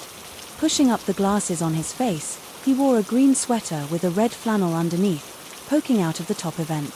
"I am a member of the Dark Moth Corporation in charge of monitoring Outpost 7 of the Void Layer. This video will highlight some of the activity of the Void Layer for review by the head of the committee in charge of exploring, documenting, and pinpointing the origins of the Void Layer. As you know, the Void Layer is a segment of the Earth's crust that was discovered when the Russians drilled the Kola super deep borehole. Once they broke into it, operations ceased and control was handed over to the Dark Moth Corporation. We still have yet to understand what the Void Layer is or why it is here, and we are nowhere near close to getting those answers, but hopefully this video should prove that it is still worth attention and further funding for exploration. The video then cuts to another angle of the large window, with Carl sitting in front of the control panel from the previous shot. Here's what we know about the void layer as of this recording. It is a shifting anomalous cavity that produces random entities that reflect objects, places, and people on the surface. Most of them are random, with seemingly no reason to generate in the first place. They eventually fade away and are never seen again. There are only a handful of recurring anomalies, with only one posing a threat on a very minimal level. Carl pressed a few buttons on the panel, then flipped a switch which turned on lights that shined into the void. What popped up was a telephone pole with several broken wires hanging off of it and one wire that trailed off further into the darkness beyond what the light could say. This was the first recurring anomaly that we record in. It is a telephone pole that looks as if it has been there for a long time, as there is visible wear on the body and degradation of the wires. However, we have managed to get a positive charge from the dangling wires.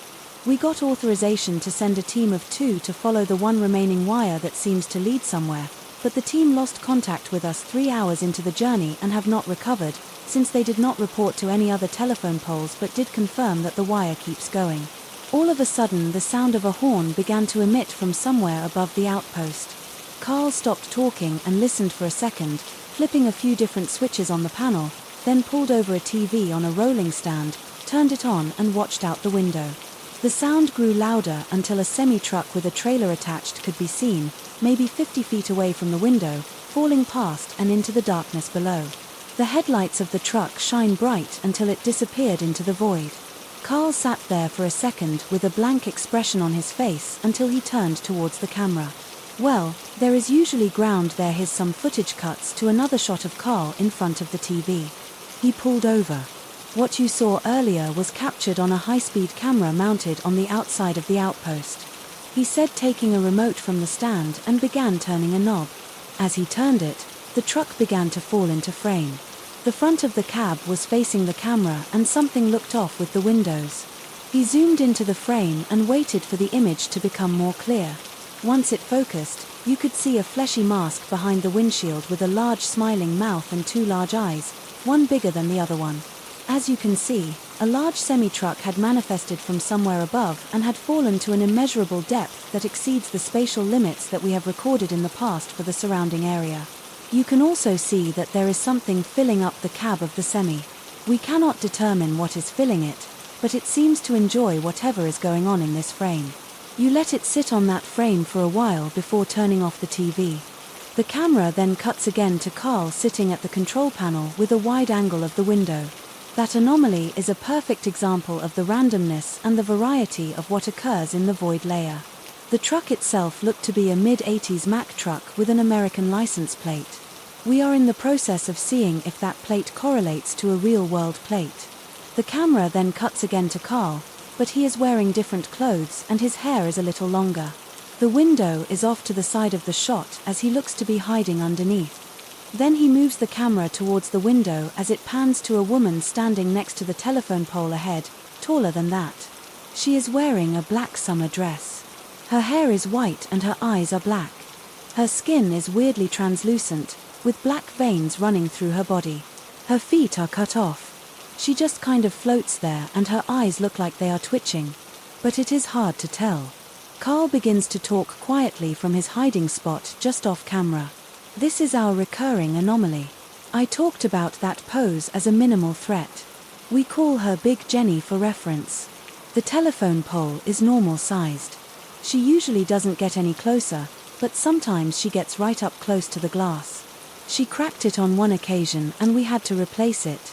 It is random when she will show up and most of the time we will go into lockdown mode just to be safe. Longest time on record we have of her manifesting is 4 hours 23 minutes and 49 seconds as we speak. I am using the high-speed camera to monitor her movements and assess her actions to decide if we need to go into full lockdown or not. As previously stated, she does not usually get any closer, but she will train her attention onto one standing in front of the window. You will know when she is looking at you, as bright white pupils will glow from within her eyes.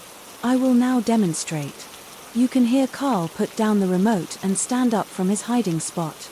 You can see his reflection in the window, but Jenny's eyes suddenly start glowing when the glow narrows to look like pupils as she focuses in on him. It is unclear what she is doing when she is looking at someone, but she shows the ability to copy most motions she sees, which could also mean she has some level of intelligence. "I will now demonstrate," he said, as he began waving his hand at her. When he stopped, Big Jenny slowly raised her hand and waved back, then put it down. Her eyes began to twitch in different directions rapidly and her head started violently shaking. "Don't be alarmed, this is normal, Carlson." She raised her hands and placed them on her head as it kept shaking. The sound of hundreds of voices being heard through an extremely compressed audio file screamed out of her mouth as she seemed to levitate into the air. Her body began separating itself until it quickly faded into nothing. The screams echoed for a few seconds. That is what happens when she disappears. We were concerned the first couple times, but there seems to be no residual effects. After she vanishes, the tape cuts again to Carl sitting in front of the control panel. We were able to get a match on the license plate of that semi-truck to an identical one that went missing traveling through northern Nevada, which leads to all new theories as to what the manifestations in the void layer are. It is a worthy cause to further the funding of this project. We have begun to gather more information that could help us discover what this place is. Thank you for your time and consideration. Tape then cuts off there. The tape wasn't nearly as bad as I thought it was going to be. Debbie's son. They're not always super dangerous. "Hi, son, is it safe? Then can I watch it too?" Story asked. I brought him in and rebound the tape. Then let him watch in. He was fascinated by it. So there's a layer in the Earth's crust where things manifest and avoid. Feel like that shouldn't surprise me, but it does, he said with a puzzled look on his face. That night I had the strangest dream that I was in Carl's place, hiding inside of the outpost at the void lair. Big Jenny was standing outside of it, right in front of the glass, just staring at me. I couldn't move. All I could do was stare at her. I suddenly felt a hand on my shoulder and I was able to move again. I looked over to see a very disheveled-looking coral staring back at me. "You shouldn't be here, nor should your friends," he said. Looking behind me, I turned to look and saw Story and Deb standing there, confused. "This is my burden to bear and I will bear it alone." I suddenly woke up in a cold sweat. Terrified, I went to the bathroom and splashed some water on my face, then went to the kitchen, where I saw Debbie making some tea. She's been living with me for the past couple days, and if you're wondering how she's able to interact with things in my kitchen, well, somehow being in the same place for long enough with a magician allows them to interact with things in that area without supervision. I'm still trying to figure out how the black magic virus works. "I thought you didn't need to eat or drink," I said as I pulled a stool up to the counter. "I don't need to, but I can," she said, putting a cup in front of me. "Did you have the dream too?" she asked, taking a sip of her tea. I nodded. "Yes, what do you think that was?" "I don't know. Maybe something happened with him and Big Jenny, and they're both stuck there," I said, taking a sip. "Do you think we're safe?" she asked. "I don't know. I guess if we fall asleep and we don't show up there again, then we might be fine," I said. "What did Carl mean by his burden to carry?" she asked. "Debbie, I don't know. That's the problem with a lot of these tapes. You typically come out with more questions than answers," I said, taking another sip of tea. "Well, a magician gave you this tape." "Right, why don't we ask him?" she said. If I had a way to do so, I would, but there was no address on the tape or note, and all I have is a name. You are more than welcome to go searching yourself for him or her, for it or whatever Carthen is, but I say that if we go to bed over the next couple of nights and nothing happens, we leave it being most of the time there's nothing we can do. Anyway, I said. There was a long period of silence as we sat there drinking. "Right. Seeing, I just feel bad for the guy, you know," she said. "Yeah," I said, letting out a sign. "Do you ever feel guilty for the people you watch in the tapes?" she asked. I sat there staring down at my cup. "Sometimes I do. Sometimes the first real dangerous tape we ever experienced was called Traveling Up the Pipeline, and it was a guy just trying to escape a cave he was trapped in. Turns out, the cable is connected to my previous watch partner's body. We had to pull him out of her mouth and it took a good minute to just get him out. When he finally got out, We had to stop his camera to keep other things from getting out, and in doing so he disappeared, leaving only his camera on the ground. I tried watching the tape back, but it was blank. The man was just trying to escape and we couldn't save him. Hell. He may have already been dead, but that doesn't stop it from haunting my mind. The room went silent again as we both stared at our team. I'm not sure how much time passed, but eventually Debbie got up and placed a hand on my shoulder. If you ever need to talk about anything, I'm right here, she said before walking back to her room. It's been a couple days since we watched the tape and I've watched a few more times to test something every night after watching the tape. I no longer have that dream. Carl must have done something to keep us from getting stuck there. Story had also experienced the same dream, but hasn't since the Ferris 9. Debbie has tried to ask around about Carthen, but she hasn't gotten anywhere yet. Story hasn't found anything on Ashland either, but he's still looking. My previous watch partner is still on break at this point. I'm not sure if she will come back, but I don't blame her. My friend in the hospital is making a good recovery and should be discharged by next week, but he will need another week or two to take it easy. Also, he said it was okay to use his name. He's called Scott anyway. If anyone has any curse tapes that they want to get rid of, feel free to message me. I will gladly take them off your hands. I have a wood safe filled with curse VHS tapes that are to never be watched by anyone ever, only because I have watched them and have faced and/or witnessed the consequences. This post is a warning for the following VHS tape, known as Stockholm Police Department, 25/8/2004, Silver Arrow Incident Copy. As it states in the title, this is a copy of the tape, which could mean that there are others out there if you find one. Read this, because even a copy is a level 2. The name of the tape is very long and is on a blank Maxwell tape. The run time is about 1 hour and 23 minutes. Securing the tape is not needed as it has no drawing effects that make you want to watch it. However, if you need to secure it, keep it in a wooden box with no metal hinges or locks. Metal only amplifies the energy of a tape. Finally, this tape has a danger level of 2. See Part 1 for the danger guide on curse VHS tapes.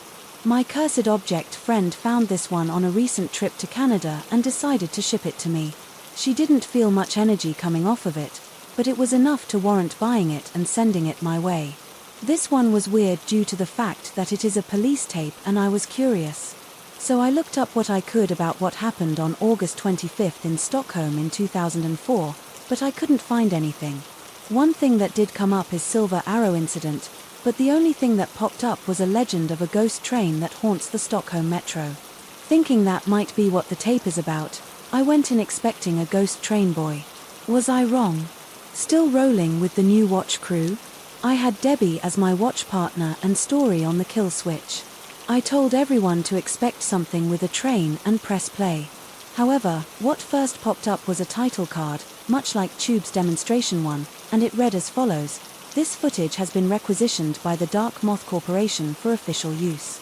Only any unauthorized viewings of this recording will result in up to 10 years of imprisonment. The following tape has been deemed safe to watch under the appropriate safety precautions and is to be sent back to the archivist once finished." Wasn't the Dark Moth Corporation mentioned in the last tape too? Debbie asked. I paused the video. It was Story, son. Hey, Story. Can you do me a favor and see if you can find anything on the Dark Moth Corporation while we're watching this? I asked. You got it, boss, he said. As he pulled out his phone, I pressed play on the video again, then waited a few seconds for the title card to fade away. What proceeded for the next hour was home videos of a woman that I believe was called Julia and her roommate Nova, also a woman. They spoke Swedish, so I could only guess what they were talking about. Or other people show up throughout the video as well. They seemed to be friends with their roommates, but I only managed to get the names of 2 of the friends. One was Liam and another was Elias, both men. There were 2 other women as well. Closer to the last 20 minutes of the video is when things begin to get weird, in contrast to the prior footage of them having fun and hanging out at bars and at different houses and apartments. The 6 were sitting in camping chairs around a lantern on a station platform that was half outside half in at night. They all looked a little tired, but they were still having a fun conversation with lots of laughing. After a while the laughter died down and the conversation became a little more serious. I paused the tape there and had an idea. I took out my phone and pulled up Google Translate. It's not the best, but it's all I had at the time. The following dialogue is my reasonable approximation of what they were saying. So I heard that when the train passes through a station there's no lights on. There isn't even a driver, and if it does stop and you get on, you are never seen again. A blonde-haired woman's son.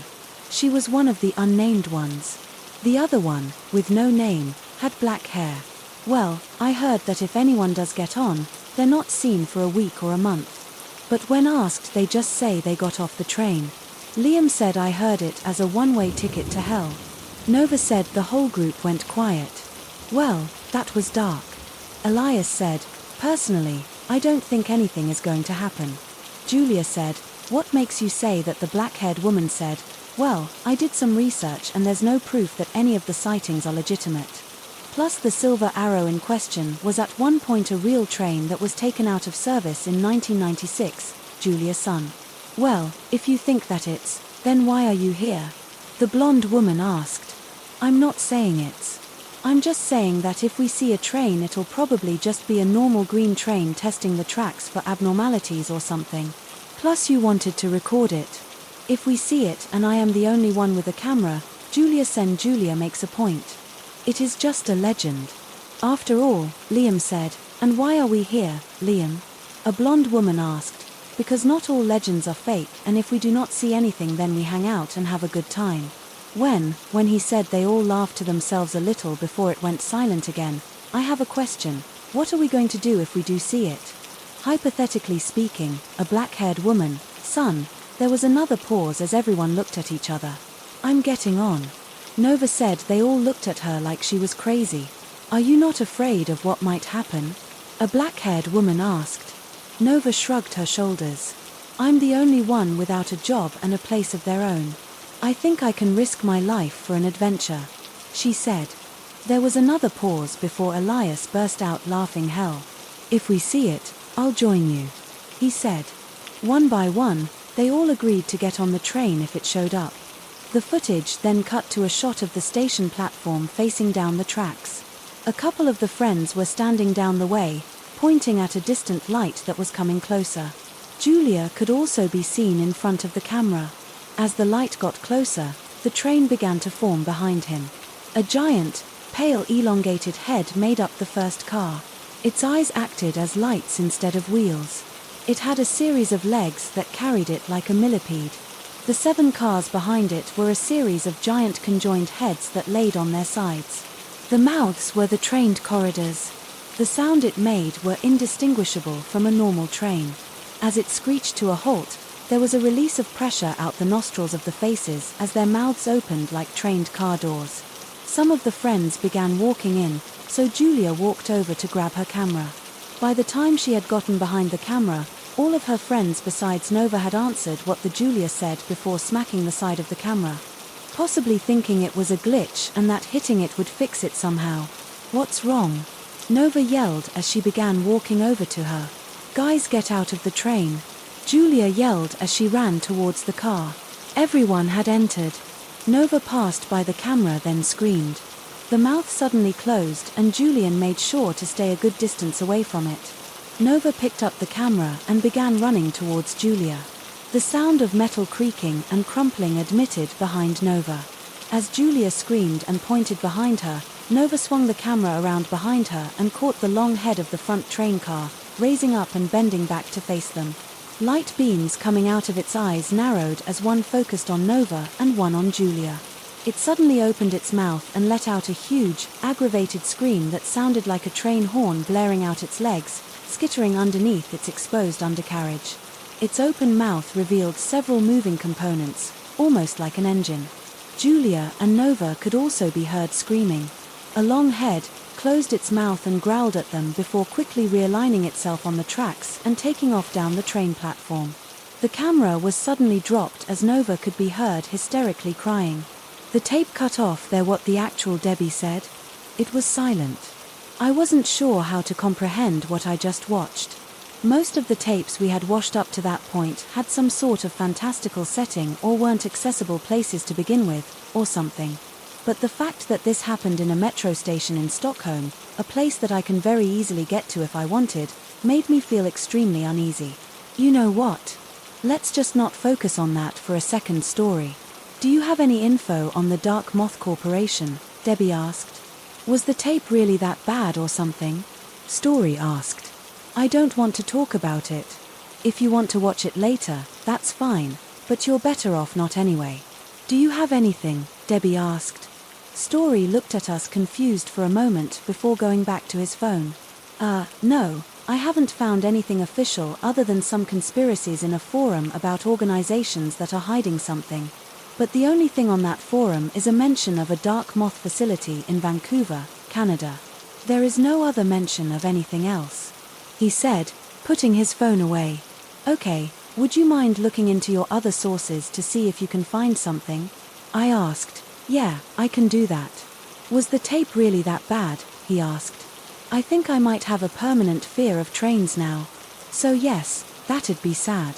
It's been a few days since I watched the tape and I still can't get the image of that train or whatever it was out of my head. Every time I see a train online or in a show, I begin to freak out and have a panic attack. I really hope that goes away eventually. Story managed to find something about the Dark Moth Corporation through his sources. It wasn't much, but from what he could gather it was some sort of government agency. However, something happened and it ceased existing in 2005. It's all we have so far on that matter. He did, however, manage to get a little bit of info on Ashland. He hit me with a bunch of information that I've never heard of before, so I'll try to make sense of it the best I can. Ashland is more than likely a human torpeller. According to a story, a torpedo is a type of creature that is spiritual in nature, like a unicorn or fairies, but exists on the same level. A cryptid would like Sasquatch or Mothman. A torpedo has many different forms. It's typically its own subtype of animal, and apparently one of the variations can create offspring with humans. Story didn't go into how, but I don't want to know either. Now a torpedo, again according to Story, fits the description of Ashland from what I told him, and apparently this doesn't match up with how she is able to be. In my head, a torpedo is a physical creature with spiritual capabilities, but it's still tied to its own body. So that means she either has a physical body somewhere or somehow. The energy caught in her tape was so strong that it is able to create its own entity outside of the original story. Short, the actual Ashland might be out there and the Ashland in my head might be a copy. That is trying to get enough energy to maintain a form outside of my head. So now the question is, how much more energy does she need to leave my head for good, and will the other Ashland be a problem? This is all speculation. Of course Story is going to do more research and get back to me, but right now that is the running theory. In other news, Debbie stopped looking for Carthan and will wait for another tape from him to show up. My previous watch partner has finally decided to come back, and she has said that I could use her alias name. So from now on she will be called Helena. Scott has been discharged from the hospital and is taking at least one more week off before he comes back. What the hell have I gotten myself into anyway? If anyone has any curse tapes that they want to get rid of, feel free to message me. I will take them off your hands. I have a hardwood safe filled with cursed VHS tapes that are to never be watched by anyone ever, only because I have watched them and have faced and or witnessed the consequences. This post is a warning for the following VHS tape known as Bunker A2. If you find another copy, destroy it. For the love of God, I only survived because of Ashland. This tape is another level 5. The name of the tape is Bunker A2. It's on a blank tape with no discernible marking to indicate who manufactured in, but it has the name on the front of it. There is no concrete runtime, but it is at least 15 minutes. I recommend destroying it with fire, or at the very least encase it in a hardwood box with no metal attached. Metal only amplifies the energy of the tape, and bury it somewhere. Finally, this tape is a level 5. I found this tape stuck in a wall. I will explain. I was at a friend's house and he noticed that there was a patch of drywall that was slightly different than the drywall around it. He was renovating anyway, so he decided to open it up and check it out. What was inside was a small shoe box, and in that was the tape. I asked him if I could take it, and he said, sure, just as long as I told him what was on the tape. When I watched it the following weekend, I got the watch party together, this time consisting of my old watch partner, Helena, sitting next to me, Debbie sitting in a recliner next to the couch, and Story outside the door. On the kill switch I put the tape in and press play. It starts off with a larger man talking into the camera. He's bloody and covered in some sort of black dirt. To anyone who finds this tape, I didn't make it out. I bought my friend some time, but I don't know if they made it. I'm fairly certain that I'm going to die. So I'm leaving this message. If you find this, it might already be too late, but if the generator is off, then you might have a chance. This whole place is alive, and I think the power generator is its heart. Keep it off, and if it's on, turn it off. The camera suddenly cuts to a shot of a man and woman standing in front of a metal door on the side of a cave wall. Floodlights are spread around the ground, lighting up the area. Is the camera rolling? The man asked. Yep, we're rolling. The man behind the camera, son. He sounded like the man we first saw. So I guess the cameraman filmed over the first part to get his message across. Okay, the man in front of the camera took a second to compose himself. Hello, ladies and gentlemen. My name is Sarah. This is my friend Jenny, he said, pointing to the woman next to him, and the man behind the camera is Todd. A hand came out from behind the camera and gave a thumbs up, then went away. Growing up, my grandfather would tell me horror stories of lost German bunkers from World War II up in the Scottish Highlands. It sounds stupid, I know, but you were sure they were an actual thing. Recently I've been thinking about it again, and I decided I would try and find them. So I packed my bags from Seattle to Scotland and began looking with my two friends here, and only after 1 week of searching we found one of them. Jason said, moving to the side to reveal a black stamp on the door marked A2. The camera cuts again. As Jason and Jenny are wearing heavier clothes and carrying flashlights, respirators are strapped to their hips. Okay. For the first time since World War II, I present to you one of the lost German bunkers. Jason said. As he pulled the door open, it made a loud high-pitched screech as it scraped against the ground. Coming from the TV itself was a cold breeze that spread throughout the whole room. Hold on, pause the video for a second. Hell in the sun. I walked up to the VCR and paused it. This already feels like a high-level tape. I'm not sure. I'm ready to jump back into a high-level tape right off the bat. She said that's fair. You can leave if you need to. I said yeah, I'm sorry, I just want to ease my way back into it, and this feels like jumping off the deep end, she said.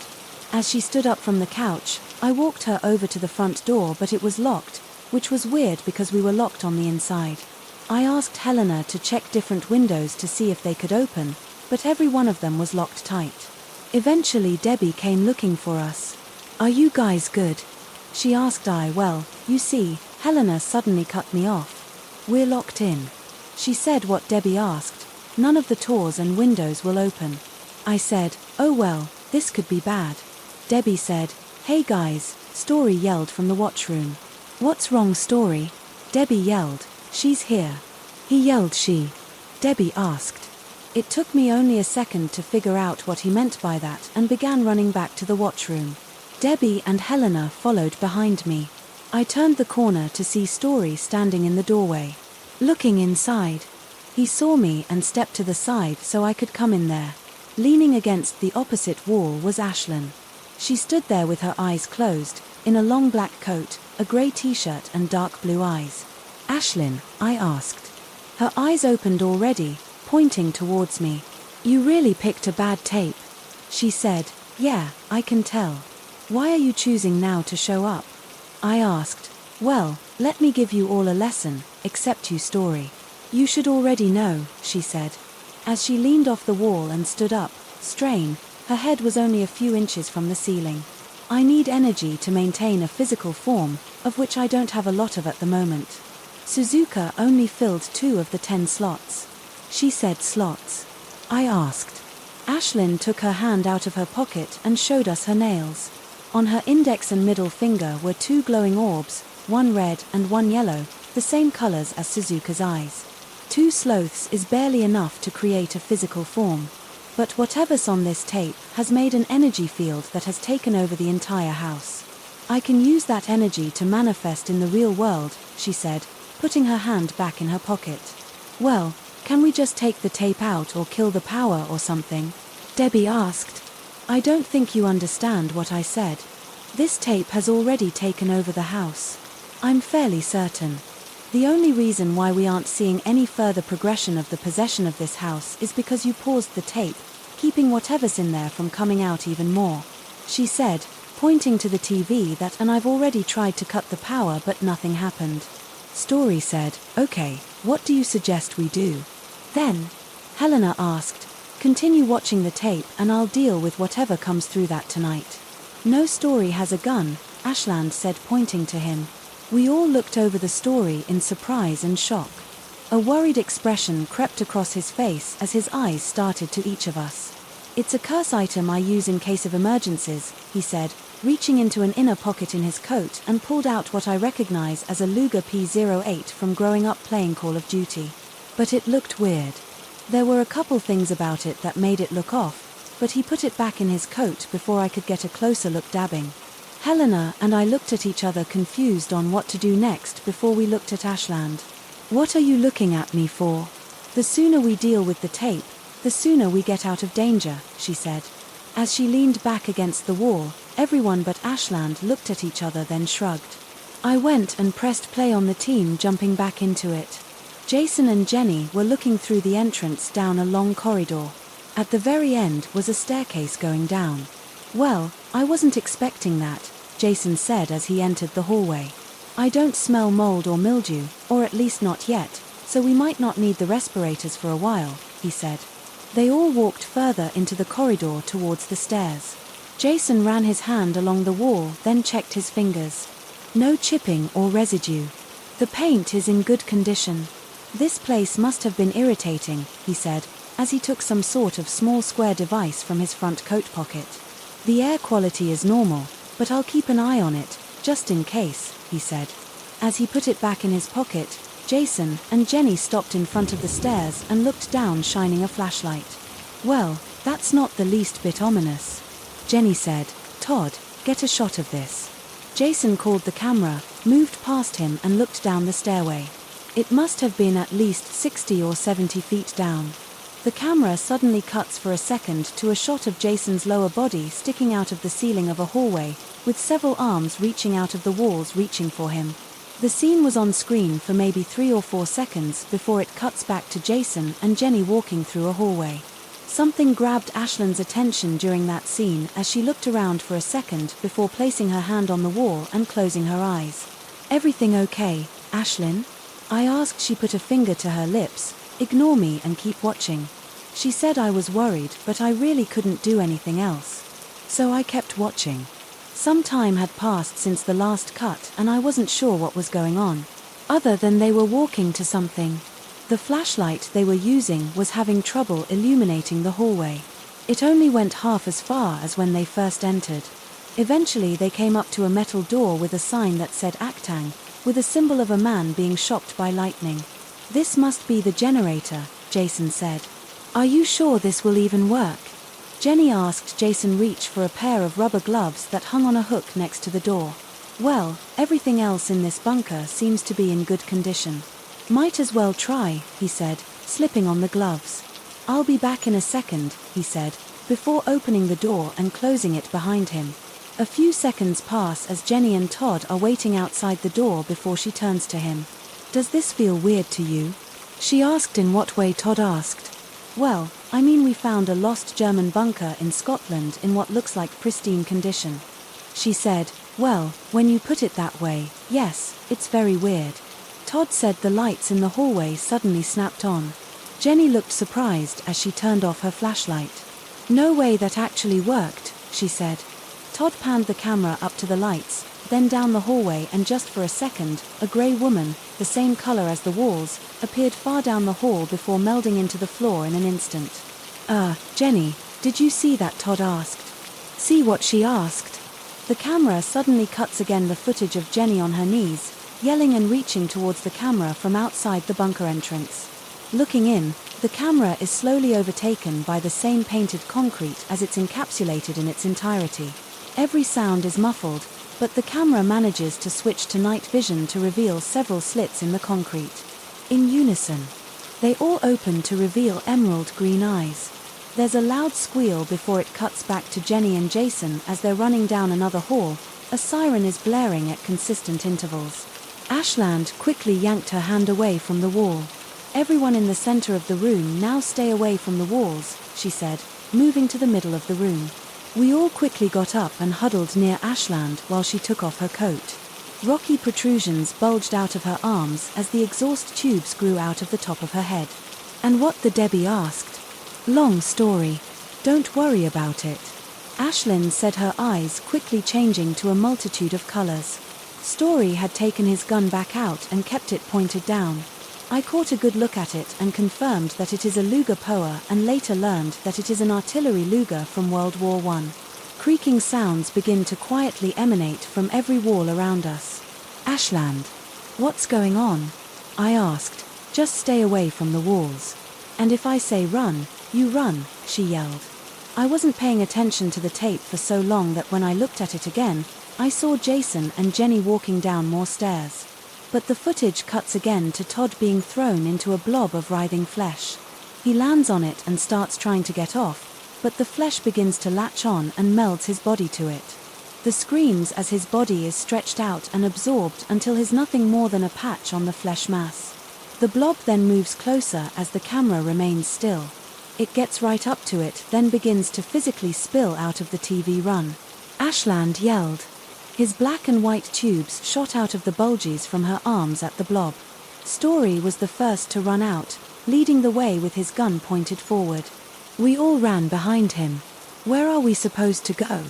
Helena asked. "I don't know, but she told us to run and she might be the only one who can save us," I yelled. We ran into the hallway outside the watchroom, which had warped into a long corridor, with weird bulges coming out of the walls. An alarm blared from somewhere. I wasn't sure where. Cracking sounds rattled behind us as I glanced back and saw several arms sticking out of the walls reaching for us. "Do not stop running," I yelled as I ran past Story. However, this proved my worst idea ever, as something surfaced from the floor and grabbed my legs, and in one fell swoop I was pulled into the ground. Everything went dark.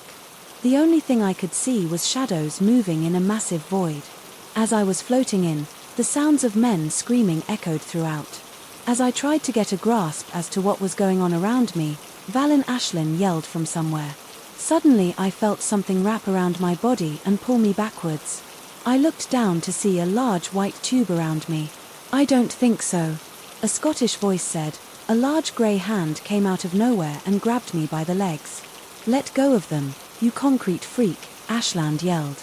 A giant multicolored arm came out of the darkness and punched a giant white face that emerged from the void. The view of the area began to widen as a giant Ashland and her other form began fighting a giant grey woman. The grey woman let go, but Ashland kept a firm grip on me with one of her arm tubes and held me away from the fight. Ashlyn was ruthless in her attacks. The grey woman would try to block with her arms, but Ashland would push right through. The grey woman kept blocking until she found an opening and head-butted Ashland in the nose.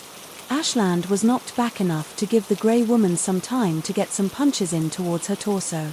She also got one last hit to her forehead, knocking Ashland back even further. "Give up, you're in my world now," the grey woman taunted. That seemed to only piss Ashlyn off more.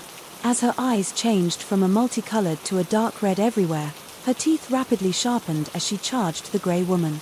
The grey woman threw a punch, but Ashlyn caught it in her mouth, biting her hand off and swallowing in. The grey woman recoiled in pain, but Ashlyn was still charging and plunged her teeth into her neck. Red blood poured from the grey woman's neck as the red tubes from Ashlyn's torso sprang out and lashed onto the grey woman's body. The tube around me let go, as another one engulfed me and everything went black again. The next thing I knew, I was waking up on the couch next to Helena. Debbie was pressed out in the recliner and Story was slumped over on the ground next to the kill switch. "Susan is gone. You don't need to worry about her anymore," Ashlyn said. I looked around but I couldn't see her. "Who's Susan?" Where are you, Ashlyn? I asked out loud. I'm in your head, but I now have enough energy to talk with you with no problems. And Susan was the name of that concrete, which is no longer a problem. And don't worry, everything's fine, minus the mental trauma they'll probably have for the rest of their lives. Oh okay, I guess I assume you absorbed her. How many sloths did that leave left? I asked 3, she said. And what will you do when you have all 10 filled? I asked, hey, who the hell are you talking to? Debbie asked, waking up from the recliner. Hold on, I said, motioning her to wait a minute. What's going to happen when all 10 slots are filled? Then I'm free. She said everyone's okay. Turns out, everyone got caught and sent into that weird screaming void, but they were only floating around in it for a while. The house is back to normal at the very least. I haven't found anything out of the ordinary. Ashland can talk to me now, but she doesn't. Most of the time she hasn't really talked to me since that incident. When I took the tape out, it disintegrated into dust, so fortunately I don't have to worry about it again. And Story did some research and actually found Jenny and got in contact with her. After some prying, you got her to tell him what happened. In short, they went to Scotland to find one of the bunkers they found. One went inside and turned on the generator. After that the bunker locked them in. All of the German writing in the bunker turned to English. Green eyeballs began popping up everywhere. They learned that the bunker was used to test experiments and found the override. Well, the bunker didn't like that, so it tried to kill them on the way out. Todd sacrificed himself to stop a fleshy blob from chasing them, and Jason almost made it out but was grabbed by Susan, who had control over the bunker, and pulled him into the floor. Will Jenny watch from the entrance of the bunker? She won't tell us where the bunker is, and I'm fine with that, but that doesn't explain how the tape came to be in the first place, which makes me think that this tape is somehow a projection of the bunker itself. I don't know. I really have no answers for this, and neither does Story, but if you find a tape with the name Bunker A2, destroy it immediately. If anyone has any curse tapes they want to get rid of, message me, we'll figure out a way to take them off your hands. I have a hardwood safe filled with Curry's VHS tapes that are to never be watched by anyone ever, only because I have watched them and have faced and or witnessed the consequences. This post is a warning for the following VHS tape, known as the God of TV. There might be other copies, so just in case, read this. It is a level 2. The name of the tape is The God of TV and it's on a blank TDK tape. The run time is about 10 minutes. You do not need to secure this tape, but if you want to keep it from curious minds, keep it in a wooden box with no metal hinges or locks. Metal only amplifies the energy of the tapes. Finally, I'm putting this tape as a level 2. See part 1 for the danger guide on cursed VHS tapes. This tape is another one from Carthan. It was delivered by the same magician as last time, and before it left, Debbie gave it a letter to take it back to Carthan. The tape also came with another note that reads as follows: Hello Valen, I apologize if that last tape I sent you gave Debbie and you some grief. That was not my intent. I have, however, found another tape. I haven't watched this one because I don't deal with gods, not my forte, but I hope it'll be an interesting watch. Your friend Carthan, that following weekend I got the watch party together with Scott finally joining us again. We had to move some things around. He is back on the kill switch outside the door. Helena is sitting next to me on the couch, Debbie is on the recliner, and Story brought his own camping chair. Until we can get another chair to put in the watch room, I put the tape in and press play. It started with the camera facing a teenager as he walked through a densely packed forest at night. There's a date stamp in the bottom right corner, May 1st, 1999. All right contacts for those who might find this tape later. I lost a bet with my friends and now I have to go and find a house in the middle of this forest and spend the night. It might be there, it might not. It's only a rumor. Kyle Jordan Wren, I hate you guys if I get lost in the woods and this camera is the only thing you find you turning the camera off now, the kid said. The camera then cuts to black for a second before showing a clearing in the middle of the woods with a large house in the middle of it. The house looks old, but there's no signs of vandalism. Okay, I've been walking for about 2 hours now. I just stumbled upon this house in this field and I'm kind of weirded out, especially because if you look down, he said, As he pointed the camera down on the ground, he moved some of the grass with his foot and revealed a few cables. These cords are everywhere. They're coming from that house. The camera cuts again to just outside the front door. The condition of the house looks good, but it is covered in dirt and grime. Well, I've checked the outside of the house and there's no broken windows or signs that anyone is broken in. But all the windows are blacked out. So I really hope there isn't anyone living here, he said. He reached for the doorknob and slowly turned it until it clicked. He pulled it open and walked inside. It took a second for the camera to adjust the darker interior once it refocused. All that could be seen were TVs in various states of disrepair littered all over the place. There were stacks piled up against walls, damaged ones scattered along the ground and wires everywhere. What the hell, he said. He looked around with the camera painting to different stacks of TVs. Some of them were still on but just displayed static. One looked like it was playing Fraggle Rock, but I couldn't get a clear view. You walked up to a few of the TVs and turned some of the knobs and pressed some buttons, but none of them worked right. Score for the creep counter. What's next? Is Scooby-Doo gonna come out running from a ghost? He said. From what I could gather, he must have been in the living room. I could see the kitchen in the distance. When he panned in a certain area, all of a sudden all the TVs that could still function turned on with a white flash, then turned to static, then turned off again. Yeah, no bet's worth this, he said as he turned to the door. When out of nowhere a woman could be heard screaming from further in the house. Who's there? He yelled, help me. The same voice, sounded disjointed, like it was skipping what the hell he said. As the camera pointed down to around his waist, the cable slithered its way up around his leg. He dropped the camera on the ground, facing his leg. He struggled to get the wire off before it tightened and pulled his leg out from underneath him, falling on his back. He was then dragged across the floor and grabbed the camera. At the last second he pointed it where he was being dragged. His breathing was intense, but he wouldn't scream. He was being dragged through what seemed like endless hallways with TVs on either side. The closer he got to wherever he was being pulled to, the newer the TVs looked. Most of them were wrong, playing either the news, cartoons, or TV dramas, but every now and then there was an eye on a screen that would track the kid. Eventually he was pulled into a large room. TVs of all shapes and sizes littered the walls, floors, and even the ceiling. Each TV had a cable attached to it. That led to the center of the room, where a woman hung by the wires as they stuck out from everywhere on her body. Through a white nightgown. The woman clutched a small portable TV in her arms. Several small TV towers stuck out from the top of her head through her hair and her eyes were glazed over. With static. The kid was lifted up in front of the woman's face. You weren't Aunt the caretaker. The woman said the kid couldn't speak. All we could hear was heavy, panicked breaths. The woman's head movements were jagged and fast as she talked. Wait just a moment, she said. She focused on the camera instead of the kin. The small TV in her hand suddenly flicked on as it showed a view from my TV looking at all of us watching the video. The only people to not show up was Scott, who was in the hallway, and Debbie. I leaned in closer in my seat to try to make out the image of us better, only to see that it was copying my movements. Is this what I become? The woman said as the cable let go of the kid's leg, letting him fall to the floor. The kid fell to the ground with a crash and the sound of a TV screen breaking. He pointed the screen back up to the woman, quickly crawling backwards towards the entrance of the room. The woman hung there with an expression of defeat on her face. She hung her head down as sparks of electricity jumped from the different tiny towers on her head. Suddenly every screen flashes red. Before turning off her small TV.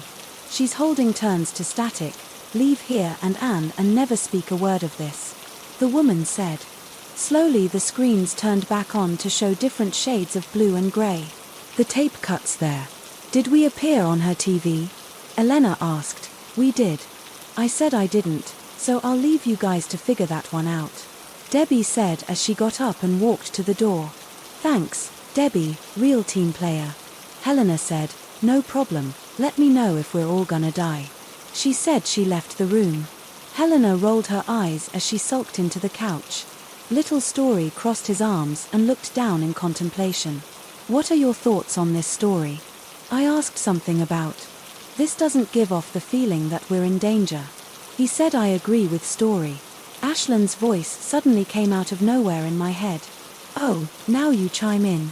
I said out loud what Story asked. Sorry, it was Ashlyn, she's agreeing with you. I said, oh, I guess that's kind of comforting. Anyway, it feels like that woman used the camera to look at us or into the future and didn't like what she saw. He said, well, I mean the tape is called The God of TV, right? Helena asked. Yeah, Story said. Well, think about it. When's the last time you actually sat down and watched TV? She said Story, and I looked at each other for a moment before the situation began to click. I can only assume that she probably saw that the number of people who watch TV has gone down significantly. If we run off the theory that gods get their power from people believing in them and or using things that relate to them, she probably learned that her power is going to fade, and by the date stamp on the tape she only had another 5 or 10 years left before her power faded significantly. She said Story, and I looked at each other again, finally seeing the possible bigger picture. Wayne, so did we just watch the beginning of the fall of TV? I asked. Well, the internet only got better from there on out. So it wouldn't surprise me if we saw the beginning of the end, Helena son. But she saw us and became aware of her, and then seemed like she became extremely depressed. So my question is, did we make her aware of her end, or did we just kickstart the chain of events that's making TV slowly irrelevant? Story asked. The whole room went silent until Scott spoke up from outside the door. Can anyone fill me in, please? He asked. Nothing else seemed to happen after that. In fact, the only reason this tape is a level 2 is because we showed up in the tape. So far there have been no other effects, but it's only been a couple days. Quite honestly, I'm kind of glad this was a level 2 after last week's tape. This is, admittedly, a little too taxing on me, but I have a feeling that Ashland won't let me stop until all 10 of her slots are filled. So I guess until then I'm still watching tapes. We also told Scott about the magicians, just to clear up any confusion that anyone might have. If anyone has any cursed tapes they want to get rid of, message me and we'll work something out. Addendum: this was supposed to be posted last weekend, but I ran into a problem with a magician. If you recall, the worm magician in part 4 told Helena and I about some magicians just want to harm or kill humans. Well, I had an encounter with one shortly after this tape that caused me to have some time in the hospital. It was the day after we watched The God of TV, and I was writing this part when I felt like something was looking at me. I was in a coffee shop at the time. I know I'm one of those people, and I looked out the window to see a man in a hoodie and jacket staring at me. As soon as I looked at it, it raised its fist and started punching the glass. The people next to the window were confused as to what was going on. That was the major clue that told me it was a magician. I quickly packed up my laptop and looked for the nearest place I could leave, but by the time I got my bag on, the glass had shattered. The other people in the coffee shop had freaked out and moved away from the now open window, giving the magician a clear way towards me. Thankfully, there were some tables in that way that created some distance between it and me, so I could run past and out the front door. I ran down the sidewalk, not really sure what to do until I heard Ashlyn talking to me. The next alley you pass, go down in. I have an idea. She said the next alley I saw I darted down. Okay, get about halfway down, then turn around and touch the ground. She said what I asked. Just trust me. She said passing a dumpster. I got about halfway when I heard footsteps and rattling behind me, not really sure what to expect. I stopped and turned around, touching the ground. A black mist expanded out from my hand towards the magician, but I looked up to see just in time to see a broken bottle being thrown at me. I put my arm up and ducked, but the broken part caught my arm and cut a gash into the side of it. The magician kept coming in, must have not noticed the mist as it walked right into it. One of Ashlyn's tubes shot out and grabbed it by the torso.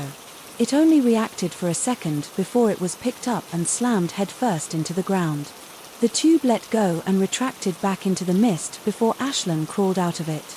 Standing there in her normal black coat attire looking at the magician, the mist suddenly blasted outwards, creating a black box around the three of us, much like Suzuka did when she took over Helena. The magician was dazed for a moment before it managed to sit up. Ashland walked over to me with an intensity that made the magician stand up and try to run, but the box kept him in. I looked down at my arm and saw that it was bleeding heavily. I didn't know if I should remove my hand from the ground or not, so I held it against my torso to try and stop the bleeding. I looked back up to see Ashland grab the magician by the neck and hold it up. "You stupid, you can't kill me," it yelled, a smug but stressed look gleaming off its face.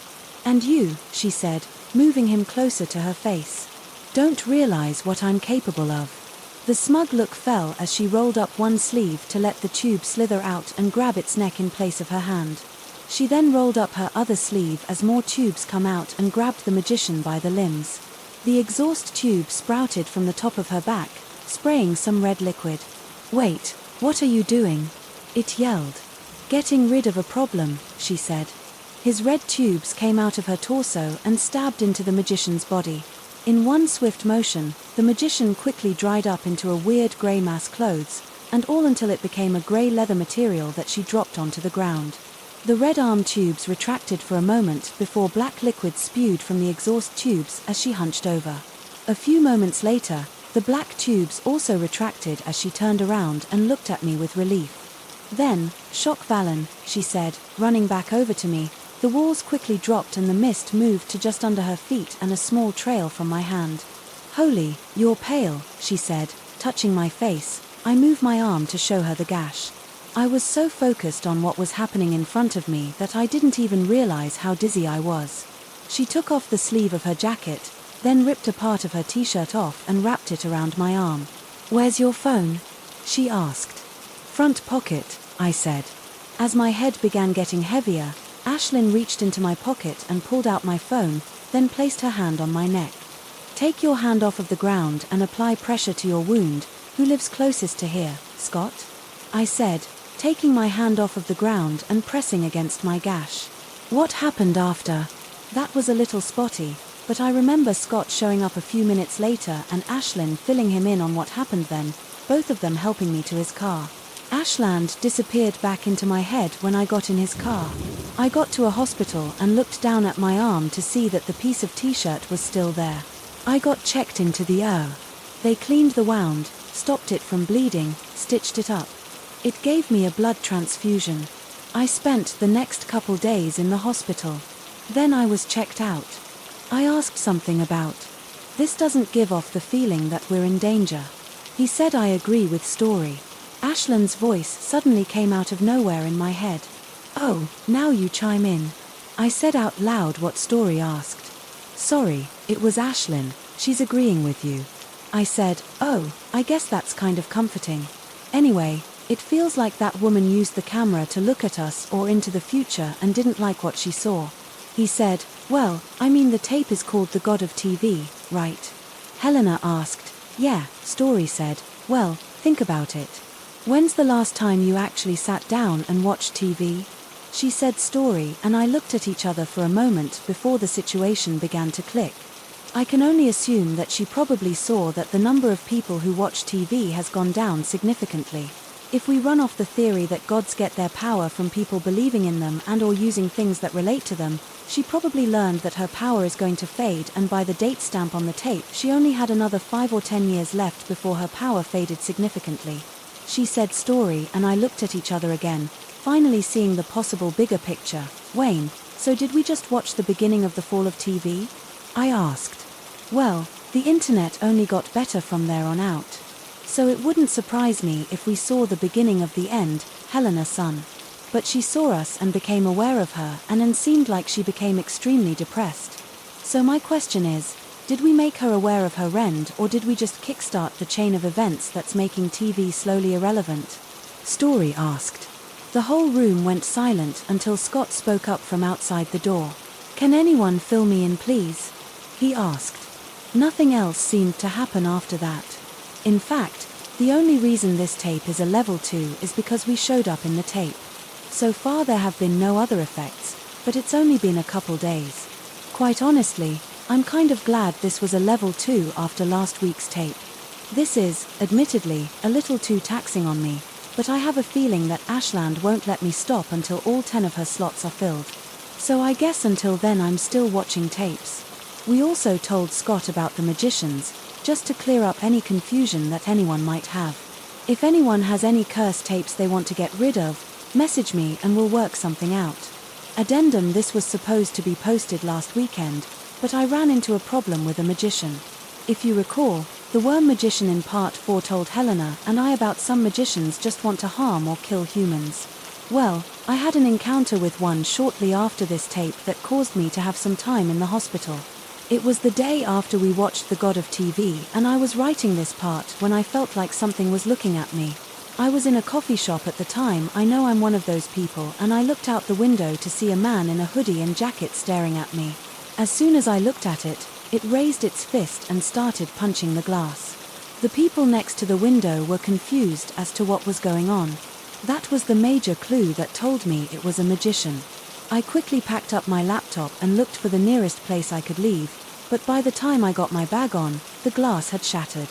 The other people in the coffee shop had freaked out and moved away from the now open window, giving the magician a clear way towards me. Thankfully, there were some tables in that way that created some distance between it and me, so I could run past and out the front door. I ran down the sidewalk, not really sure what to do until I heard Ashlyn talking to me. "The next alley you pass, go down in." "I have an idea," she said. The next alley I saw, I darted down. "Okay, get about halfway down, then turn around and touch the ground," she said. What I asked. "Just trust me," she said, passing a dumpster. I got about halfway when I heard footsteps and rattling behind me, not really sure what to expect. I stopped and turned around, touching the ground. A black mist expanded out from my hand towards the magician, but I looked up to see just in time to see a broken bottle being thrown at me. I put my arm up and ducked, but the broken part caught my arm and cut a gash into the side of it. The magician kept coming in, must have not noticed the mist as it walked right into it. One of Ashlyn's tubes shot out and grabbed it by the torso. It only reacted for a second before it was picked up and slammed headfirst into the ground. The tube let go and retracted back into the mist before Ashlyn crawled out of it. Standing there in her normal black coat attire looking at the magician, the mist suddenly blasted outwards, creating a black box around the three of us, much like Suzuka did when she took over Helena. The magician was dazed for a moment before it managed to sit up. Ashland walked over to me with an intensity that made the magician stand up and try to run, but the box kept him in. I looked down at my arm and saw that it was bleeding heavily. I didn't know if I should remove my hand from the ground or not, so I held it against my torso to try and stop the bleeding. I looked back up to see Ashland grab the magician by the neck and hold it up. "You stupid, you can't kill me," it yelled, a smug but stressed look gleaming off its face. "And you," she said, moving him closer to her face, "don't realize what I'm capable of." The smug look fell as she rolled up one sleeve to let the tube slither out and grab its neck in place of her hand. She then rolled up her other sleeve as more tubes come out and grabbed the magician by the limbs. The exhaust tube sprouted from the top of her back, spraying some red liquid. "Wait, what are you doing?" it yelled. "Getting rid of a problem," she said. His red tubes came out of her torso and stabbed into the magician's body. In one swift motion, the magician quickly dried up into a weird grey mass clothes, and all until it became a grey leather material that she dropped onto the ground. The red arm tubes retracted for a moment before black liquid spewed from the exhaust tubes as she hunched over. A few moments later, the black tubes also retracted as she turned around and looked at me with relief. Then, "Shock Valen," she said, running back over to me. The walls quickly dropped and the mist moved to just under her feet and a small trail from my hand. "Holy, you're pale," she said, touching my face. I moved my arm to show her the gash. I was so focused on what was happening in front of me that I didn't even realize how dizzy I was. She took off the sleeve of her jacket, then ripped a part of her t-shirt off and wrapped it around my arm. "Where's your phone?" she asked. "Front pocket," I said. As my head began getting heavier, Ashlyn reached into my pocket and pulled out my phone, then placed her hand on my neck. "Take your hand off of the ground and apply pressure to your wound. Who lives closest to here, Scott?" I said, taking my hand off of the ground and pressing against my gash. What happened after? That was a little spotty, but I remember Scott showing up a few minutes later and Ashlyn filling him in on what happened then, both of them helping me to his car. Ashland disappeared back into my head when I got in his car. I got to a hospital and looked down at my arm to see that the piece of t-shirt was still there. I got checked into the ER. They cleaned the wound, stopped it from bleeding, stitched it up. It gave me a blood transfusion. I spent the next couple days in the hospital. Then I was checked out. Scott came and drove me home, and when I got home Ashland spoke to me for the first time since that incident. Hey, I'm not really good at these things, but I wanted to say I'm sorry for letting you get hurt. I was more focused on the magician than actually trying to make sure you were safe. I'll try to be more aware of your condition if something like that happens again. It's fine. You saved me regardless, and I already knew the dangers I put myself in. I'm just glad you were there to help. I said, don't worry, I got you. She said I'm gonna take one more day or two to rest before we watch another tape. Then we should be back on our regular watch schedule. I have a hardwood safe filled with cursed VHS tapes that are to never be washed by anyone ever, only because I have watched them and have faced and or witnessed the consequences. This post is a warning for the following VHS tape, known as The World as We Know It. There might be other copies, so read this before you watch in. It is a level 3.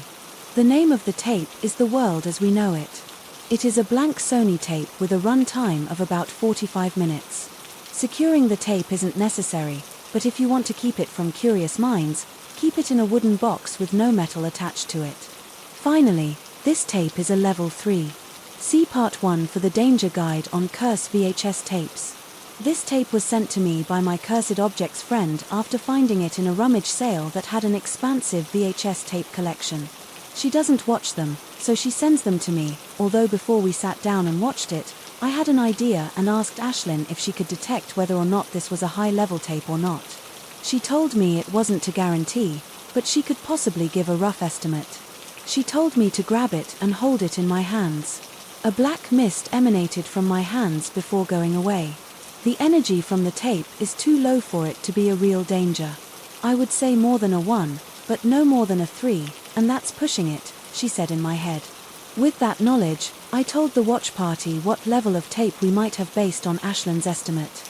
Everyone agreed to watch.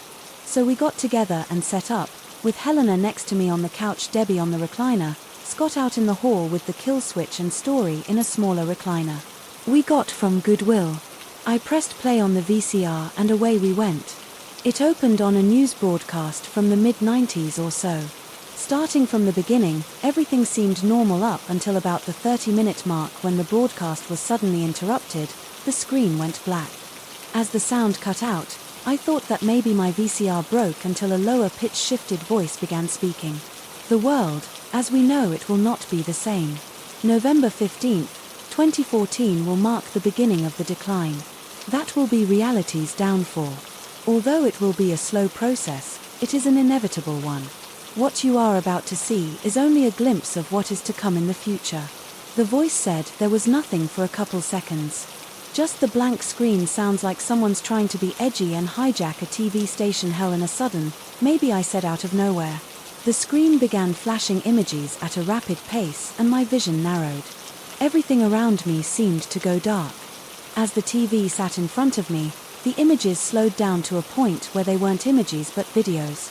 They seemed sporadic and random, and one of them I saw the void layer, with a team of people traveling through it and going to what looked like a long, abandoned outpost 07. It switched to another video of a very tall woman with short purple hair. It wasn't Ashlyn. It was someone else. She wore a long sleeve, grey shirt, black jeans, and an old leather satchel. She sat on the rooftop of a large building overlooking a track field. It might have been a school. Next to her stood a man late teens with a black hoodie, blue jeans, and short black hair. A holster with a handgun was strapped to his thigh. "She's really dead, isn't she?" the woman said. The man looked down at the ground, thinking of something to say. Or maybe he was trying to keep his composure. Admittedly, this isn't the first time she has died. It took her 6 months to come back from that, but she came back. Although the doc said there's no brain activity this time and being stabbed through the eye probably has something to do with it, he said. "Do you think there's a chance?" Then she asked. "I don't know." He said the video then cut again to clip. I couldn't really believe that. First, Ashland sat next to me on the couch of the watch room. There was no mist. She wasn't holding on to me, so she must have had all 10 slots filled. At this point, across from us with Story, he looked much paler than normal and his eyes seemed to have changed color from the normal brown to a light sheet of blue. He stood there looking worried. I'm not sure how to go about this. I don't know what the outcome will be, but I thought it would be best to do this as formally as possible. He said, "What do you mean? What's wrong?" I asked. "There's someone you should meet," he said. He looked towards the door. "You can come in now." The video began to fade, but the camera panned up to the entrance to the room to show Ashland walking in.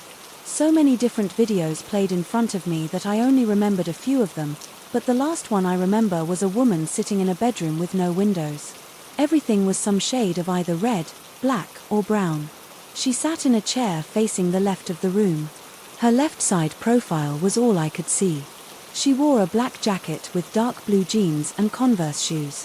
Her shoulder-length hair was pink, aside from her bangs, which were white. She stared off into the distance. Her red eye moved every now and then, so she must have been staring at nothing in particular. Another woman walked out from behind the camera and stood on the other side of the pink-haired lady. The other woman was identical to the one sitting down, but her clothing was slightly different.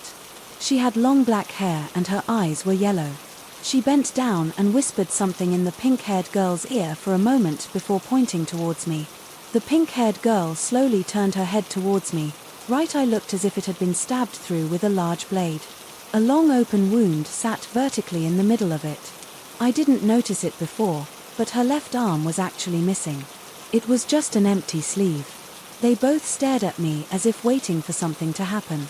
After a few seconds, the pink-haired woman went back to staring across the room. "They shouldn't be here. Show them out," she said.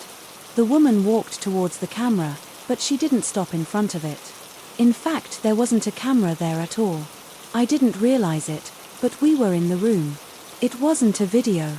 "I don't know how you got here, but it's time for you to go back to wherever you came from," she said. She raised her hand and placed her thumb on my forehead. Next thing I knew, I heard the tape in the VCR click to a stop and I was back in the watchroom again. Why was there so much flesh? Why was there so much flesh? Helena said, wide-eyed and staring at the ground, "Did you see a spaceship made of flesh or flesh covering London?" Debbie asked. "There was a spaceship made of flesh." Helena yelled. "Well, that answers my question." Debbie said, "I stare that Story. He was dead, silent Story." I asked. "He didn't move." "Did you see what I saw?" I asked, referring to the video of Ashlyn. I think we saw a couple of the same videos, but we all saw different things. Debbie's son Story. "Answer me." I said, "Which one?" He said quietly, "The one with Ashland." I said, "Which one?" He said. Turning to look at me, his eyebrows were furrowed with confusion, but his eyes were wide with worry. "The one where you introduce someone to Ashland that looks exactly like her." I said I saw it, but I don't know another Ashland. So I either haven't found her yet or the video isn't real, because obviously my eyes are brown, not blue. He said, "Yes, but Story, it's you. Anything can happen." I said, "You think I don't know that?" He said, raising his voice at me. "I saw plenty of other things on that tape that surely couldn't happen. But lo and behold, we live in a world where you have a monster woman in your hand. There's ghost-like creatures that you can only see if one is around and you're told about it by someone who can see it, and powerful entities live on analog tapes." It took a second to calm down and take some deep breaths before talking again. "I am just as worried about this as you are, but I don't have the answers right now." We all took some time to calm down and talk about what we saw and agree that this was some sort of prophetic tape. As to whether it was accurate or not, we're not sure. The moment with Ashland hasn't happened yet. So until that happens, if it happens, we can't take anything we saw to be true, but if it is, the world will begin to change. I have a hardwood safe filled with cursed VHS tapes that are to never be watched by anyone ever, only because I have watched them and have faced and or witnessed the consequences. This post is a little bit different than normal. Originally there wasn't going to be a new part this weekend because half of the party is out of town, but then this happened, Debbie was out doing something and Ashland wasn't talking. So it was just me at the house. I was making sure that my VCR was working fine. When I heard a knock at the door, I made my way over to the front door and looked through the peephole. I saw what looked like a bunch of tiny TV towers and power lines sitting on top of some hair. My first thought was a magician, but after my last encounter I was a little wary. Ashlyn, are you there? I asked way ahead of you if things go wrong. Touch the wall, she said. I took in a deep breath, then unlocked and opened the door slightly. State your business, I said, not looking through the opening. Are you of Alan? A female voice asked. Who wants to know? I asked. My name is Telly. We've technically never met before, for she said. Wait a minute, open the door. Ashland said. Are you sure? I whispered. Just do it. She said. Trusting Ashland, I opened the door slowly, only to stop when I realized who it was. It all came back to me when I saw a small TV in her arms that she held like a teddy bear. You are Valin, correct? Tally asked. A picture showed up on her TV of the watch party. And when we watched The God of TV, yes, I said, not really knowing what to do. Was she there to kill me? Was she going to do something to me? May I come in? She asked. Sure, I said, moving to the side to let her in. Tully was shorter than I expected, standing maybe 8 inches to a foot shorter than me. She also wasn't wearing the nightgown she had on in the video. Instead it was a blue jean jacket over a white tank top with torn light blue jeans, a very 90s look. She didn't wear shoes, however. She had long brown hair that was twisted in a low ponytail, and the tiny TV towers and power lines stuck out of the top of her head, and through her hair it was almost like a crown. The last piece was a pair of dark tinted sunglasses that she wore over her eyes. May I ask what you're doing here? I asked, not really sure what to do. Well, I've run into a problem, she said, walking away from me and down the hallway towards the watchroom. Her slight stutter sounded like old TV audio skipping. And what's that? I asked. Following behind her, I'm slowly but surely dying, she said, walking through the door and into the watchroom. Oh, I'm sorry to hear that, but what has that got to do with me? I asked. She stopped for a moment when she entered the room, then turned towards the VCR and jogged towards it before sitting down on the ground in front of it. After I first saw you and learned of what was to become of me, the caretaker stopped showing up. She said, who's the caretaker? Maybe we can find them and get them to help you. Again I said I don't know, they were always someone different, but after they stopped showing up, my power began to dwindle, and about 10 or 12 years ago my influence over television vanished completely.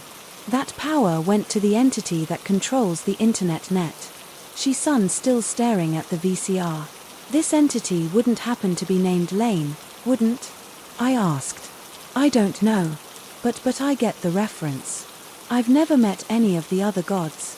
We all exist separate from each other. Born into the world through devotion. It was the caretaker's job to make sure we were taken care of. As long as we still had enough devotion to remain powerful. It somehow must have seen you. At the same time I did, and decided to give up on me early. She went quiet for a second, taking her hand off of the VCR. Are you okay? I asked. I suppose that it was inevitable that I was going to die. I just didn't expect to be abandoned without a warning. The god of the internet slowly taken all of my power from me, she said, as she stood back up and turned to me. I can still draw power from television to live, but that is it, and even that will draw empty. When I can no longer take power, I will cease to exist. I have a feeling you're going to ask me for help with something. I said yes, I want to see if I can use these tapes to maintain enough power to keep from dying. She said we had a goddamn minute. Ashlyn said I felt something emerged from underneath my lower pant leg. I looked down to see 2 hands reach out from it and force my leg up to take off my sock, then put my foot down. When it touched the ground, the black mist shot out and covered the ground. Ashland rose up from the center of it with her arms crossed. Telly seemed unfazed by all of this. You are not stealing my only chance of obtaining a physical form. Ashlyn. Yelmy, I am not trying to steal your chance from you. I am trying to stay alive. All I require are the tapes. When you are finished watching them, I don't even know if it'll work. Tell me, son. Well then, what are you planning on doing with the tapes? Ashlyn asked.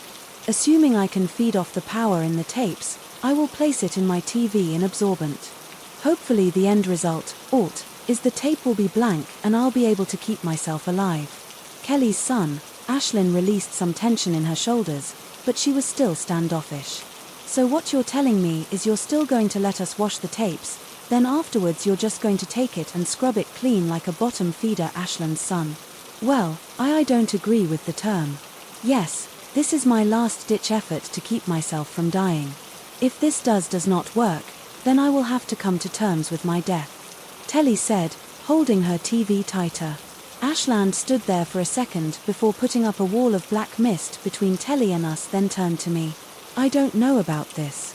She doesn't seem to be lying to us, but I'm not sure if giving her power is a good thing. Your thoughts? She asked. Thought about it for a moment.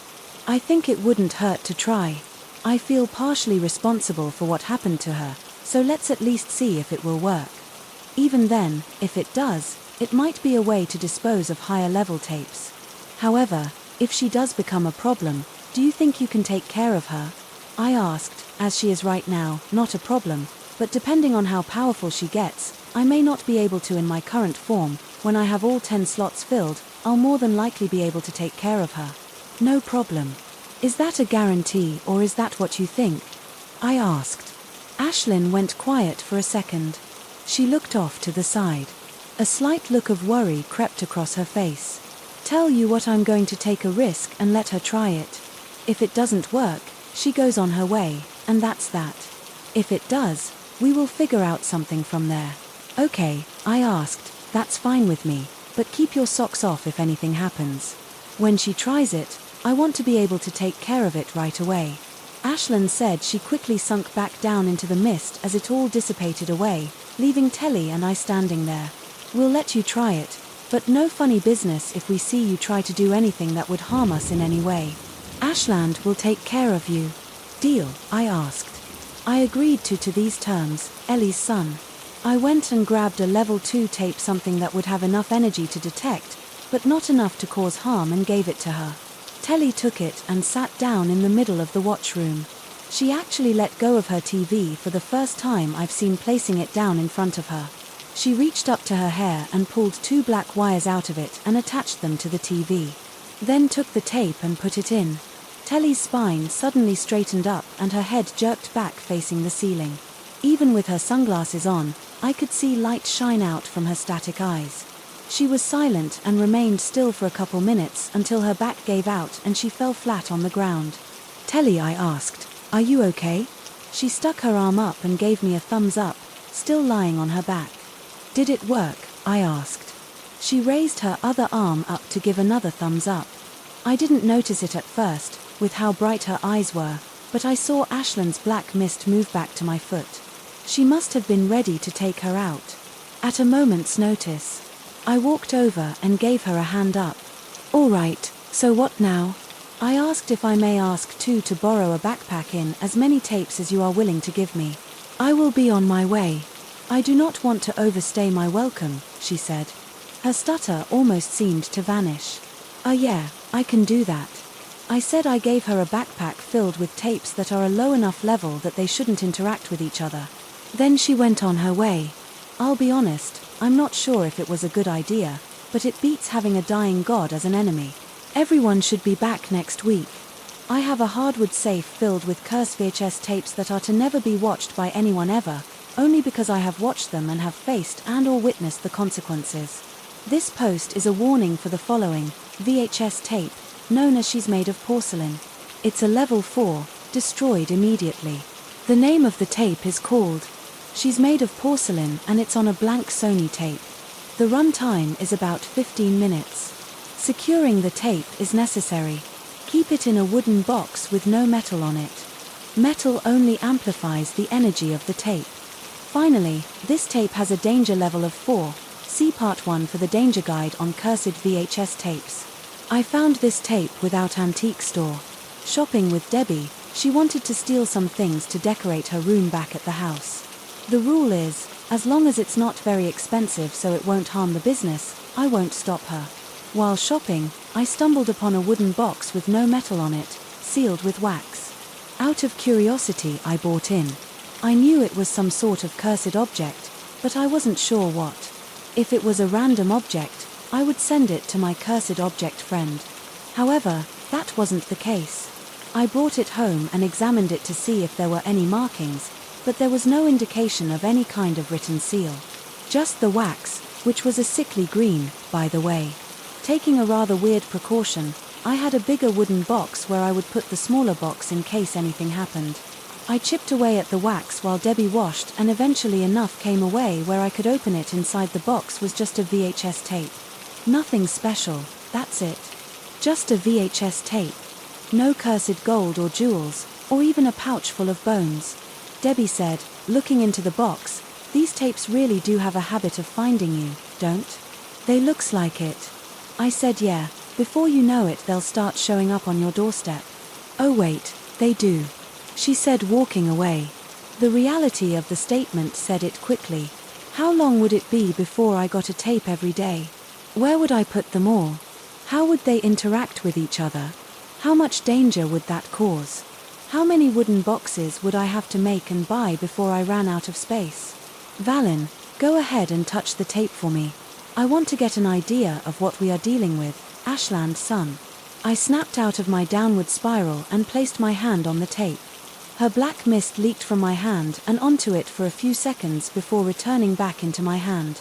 "Okay, this one is a little more powerful, but I still can't pinpoint exactly what level I would say above a 3. She said that weekend I got the watch party together. Mind a story who couldn't make it. I asked him to come over, but he said he was wrapped up in something.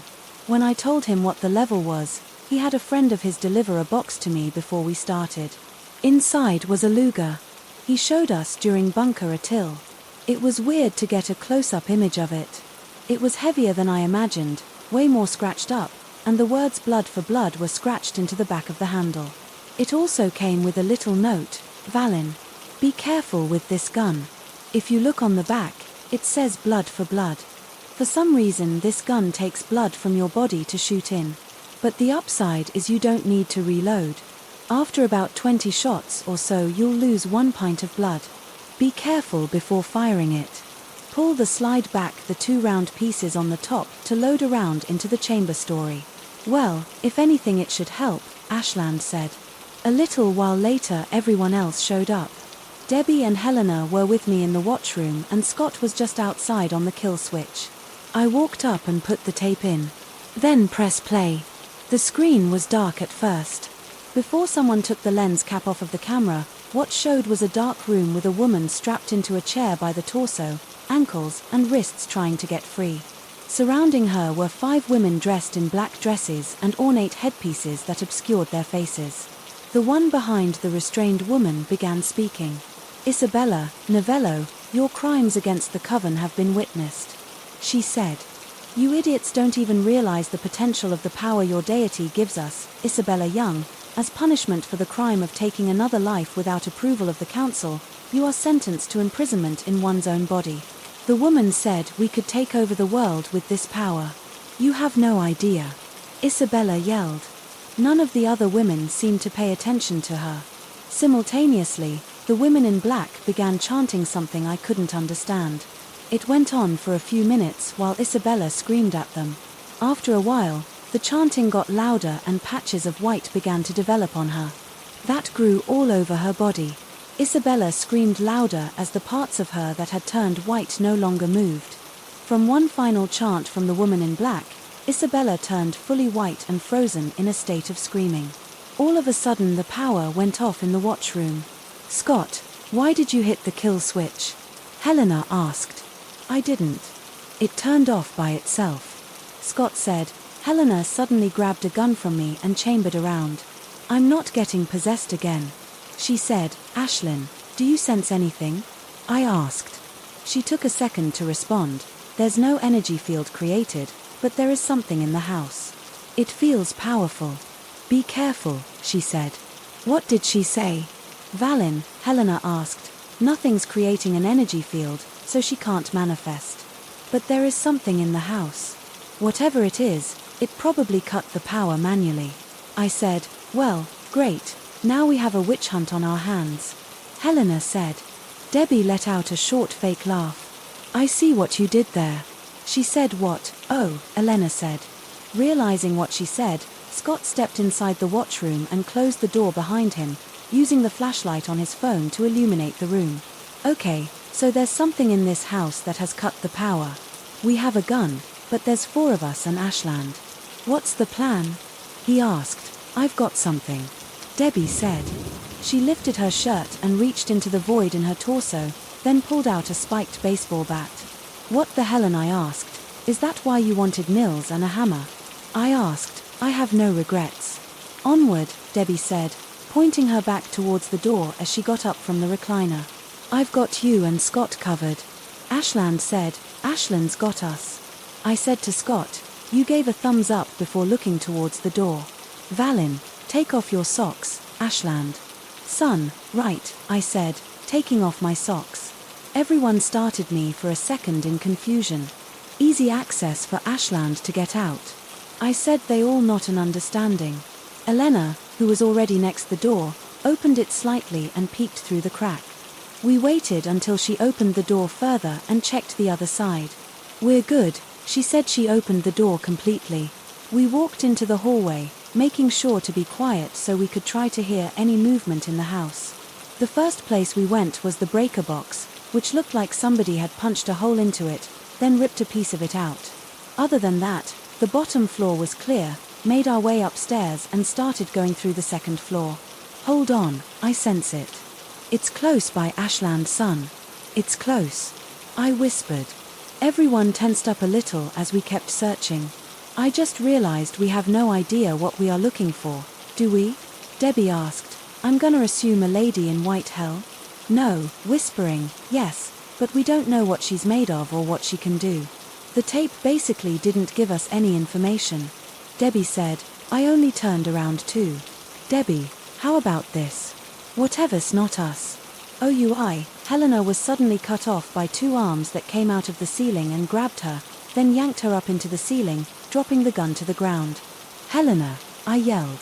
I didn't realize we were right under the entrance to the attic. Boost me up, Debbie yelled. I put my hands together and used them to help hoist Debbie up into the attic. Oh my God, Debbie yelled. I grabbed the gun up from the ground and turned to Scott. Help me up. I said. He did the same for me as I reached up and grabbed the edge of the entrance, then pulled myself the rest of the way. I wasn't even all the way up when I saw Debbie just standing there in utter shock as she looked at Isabella sinking her teeth into the neck of Helena. Most of Helena's color had become white and frozen as she reached out towards Debbie, and Isabella's color returned to her. Debbie couldn't move, and by the time I got up it was too late when Isabella moved her mouth away from Helena's neck. There was no blood, not even teeth marks. Sorry to barge in on an ounce like this, but being trapped in a porcelain body was getting on my nerves. It's so fragile. One wrong move and something could break, she said, giving a gentle push to Hel in his body. It began to tip over and fall. I tried to move to catch her, but my feet wouldn't move. Ashland's mist came darting out from my feet towards her body. She didn't make it in time, she was just short of her. I felt my heart sink as I watched her body shatter in several pieces on the ground. Oops, my bad. Isabella's son. Isabella looked down at her hand before using a nail on her other hand to make a deep cut. She let blood spill from her hand as it formed into a red blade. Right then, I assume you're going to try to kill me, so let's get this over with, she said. Before she dashed towards us, I saw Debbie flinch, then get ready to block while I chambered around into the Luger, but she dashed right over Ashland's mist. In an instant, a large tube shot it out of the mist and wrapped around Isabella's neck, stopping her in place. With lightning speed and sporadic twitching, Isabella was slammed all over the room, denting walls and crashing into old storage boxes. This went on for what felt like forever, until Isabella was swollen and covered in blood and bruises. Another tube came out and grabbed her by the legs and held her over the mist. Ashland began pulling, and as if Isabella could scream, I think she was pulled so tightly that I could see her body begin to rip apart. Finally, a red tube shot out from the mist and struck through the middle of her, splitting her.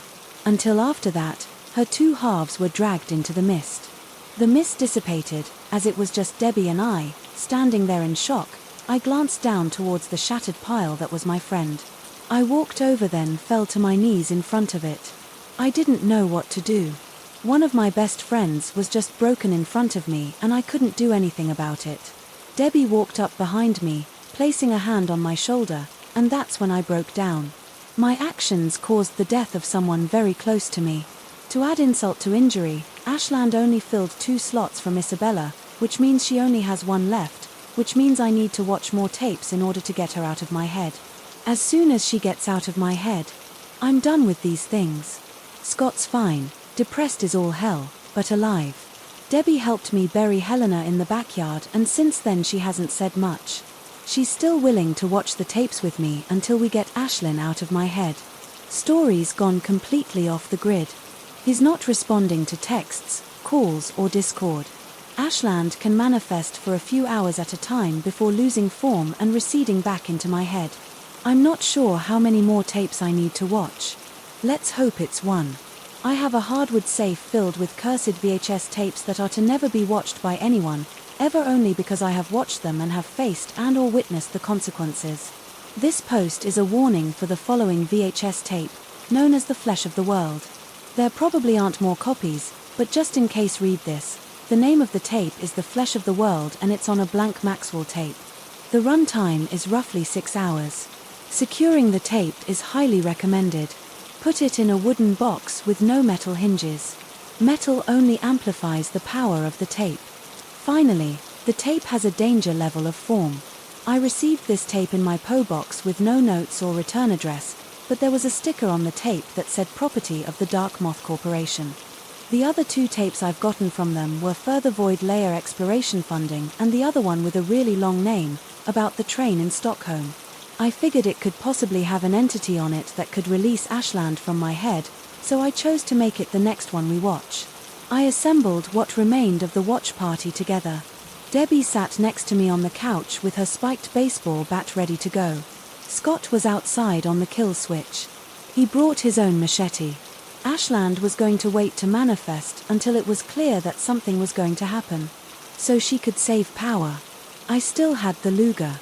I went up and put the tape in and pressed play. There wasn't a title card like the last Dark Mop tape had.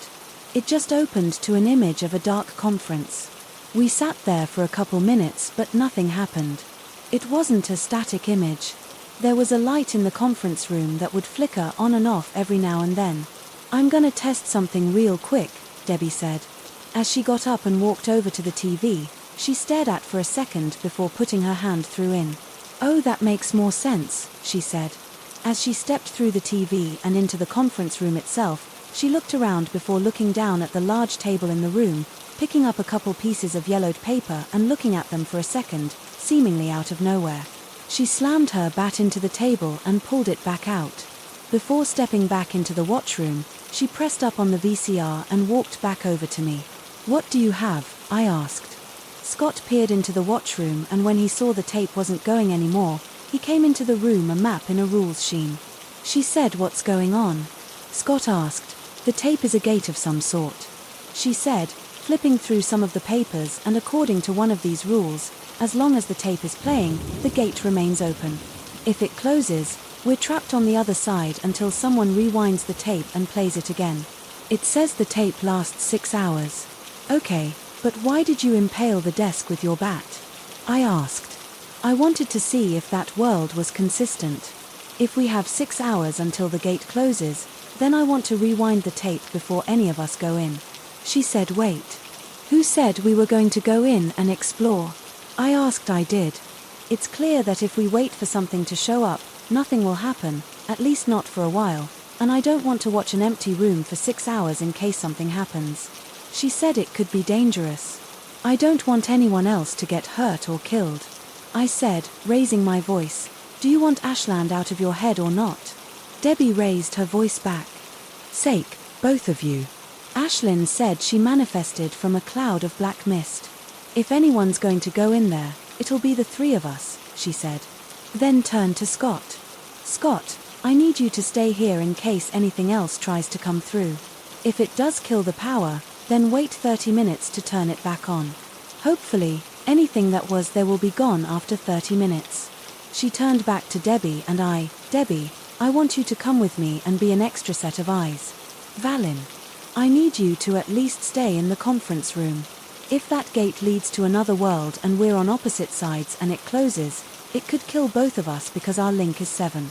That raised some red flags in my head as I went down a rapid thought path. Hold on, does that mean, when you have enough power to leave my head, it could kill us both? I asked what? No, I can control how I get out of your head. It'll be mostly painless. What I meant is, if the connection is suddenly cut, I don't know what would happen to the both of us. For all I know, you could be fine or you could die a painful death. I don't know and I don't want to risk in. She said. I looked at Scott, who seemed worried but reluctantly compliant. Then I glanced over to Debbie, who shrugged her shoulders. She looked like she wanted to go in and explore. She doesn't have much to lose and in her words, I've already died once. I'll be fine. Fine, but you guys have to promise to me that we will all be careful and as soon as we see something that we might not be able to handle, we turn back. Okay, I asked, I think we'll be fine. But yes, I agree to those terms. Ashland, son. We rewound the tape so we could have the full 6 hours. Then went over some of the rules on the paper in a quick summary. The rules basically say, don't interact with things that move, never go by yourself, always be prepared for anything. With all of those in mind, we play the tape again and walk through, bringing some flashlights with us. The conference room had one working light that was dim and another light that would flicker every once in a while. There were whiteboards all over the walls, but most of them were empty, besides some scribbles that could have been words once. There were some glass windows that had a view of a hallway. All of them were broken. Well, good news is that the holes from the nails in my bat are still in the table, which means the world doesn't reset when you rewind the tape. Debbie, son, good to know. Hi, son. Ashland stood by the broken windows with her eyes closed. Okay, there is something here that I could possibly assimilate, but I can't get a clear direction of where it is. She said, let's start looking. Debbie said, turning on her flashlight and stepping through one of the broken windows. I turned to look back through the TV at Scott, then gave him a thumbs up before following Debbie and Ashlyn. The hallway was in slightly worse condition than the conference room. Trash and paper littered the ground while bullet holes filled the walls. A sweet scent lingered in the air, but I couldn't place in. What do you think happened here? Debbie asked. Well, the tape is called The Flesh of the World, so I'm going to guess flesh was involved. Hi, son, like that spaceship or London, that'd be asked once again. I didn't see that, so I don't know. I said. We all felt a gentle breeze go past us coming from ahead. We followed where it was coming from and found a hole that led to the outside. What the eye said. Looking at the outside, the sky was a shade of orange and a city laid before us. Giant flesh growth plagued the size of buildings and large intestine, like structures wiggled through the cityscape. Something was moving through the intestines, but I couldn't tell one, nor did I want to know more. Like London, Debbie's sudden a look of disgust displayed clearly on her face. That's not good, Ashland's son. What, the city or the fact that London may look like this someday? Debbie said. Could you shut up about London for a second? Ashlyn said, before letting out a sign, I can't track the entity to assimilate it because it's everywhere. Wait, so you're telling me that all this is one entity? I asked. Yeah, and I don't know about you, but I'm not assimilating an entire city or in this case, probably the whole world. And before you ask, no, I wouldn't be able to in the first place. She said that answer the next question I was going to ask. So what do you think? Is this a bust? Debbie asked. I think it is. We should probably head back. Ashland said. Cool, let's go. Debbie said, turning back only to go silent. Ashland and I turned back as well to see a man standing at the end of the hallway. Red tubes the same color as the flesh outside were connected to him at various parts of his back as they dangled from a hole in the ceiling. This can't be good, I said. The man suddenly charged towards us with a blank expression on his face. I pulled the slide back on the gun and aimed to take the shot. Debbie yelled, hold on. I said I had never shot a gun before, so I knew my aim wasn't going to be great. I needed him to be close enough that I wouldn't miss. When he was about 10 feet away, I took my chance and aimed for his head. My heart palpitated for a moment as I pulled the trigger, my hand recoiling from the blast and my ears ringing from the sound. I blinked from the muzzle flash, and the next thing I knew, the man was falling to the ground. He hit hard, sliding to the ground and stopping just before my thing. An exit wound was open in the back of his hat. Nice shot, but next time tell us you're gonna wait until you have a clear shot. I was about to jump in front of you and swing with my bat, Debbie. Son, the tubes connected to the man began to jostle violently before disconnecting and shooting back and up into the hole. It came from something's telling me that we shouldn't go that way.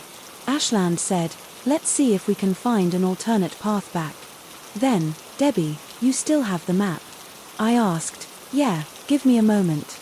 She said, pulling it out of her in her coat pocket. She took a moment to study in. Okay, unfortunately I don't see any short way back. We're gonna have to go around the rest of the building to get back to the conference room. That'd be sad. All right, well, let's keep going. Hi, son, we ventured further down the way we were going. The whole building was littered with holes that led to the outside, and every view of the outside was just as nightmarish as the last one. One view we saw had a giant humanoid figure melded into the side of a building. Different intestines were feeding in and out of it. We made it to the other side of the building, halfway to the conference room on the map, when our way forward became blocked by a mound of flesh consisting of eyes of various sizes, arms and legs sticking out in every direction, rows of teeth and other things that I couldn't even describe. If I tried, alright, I'm officially done with this world. What the is that, I mean seriously? Debbie asked. Wait a minute.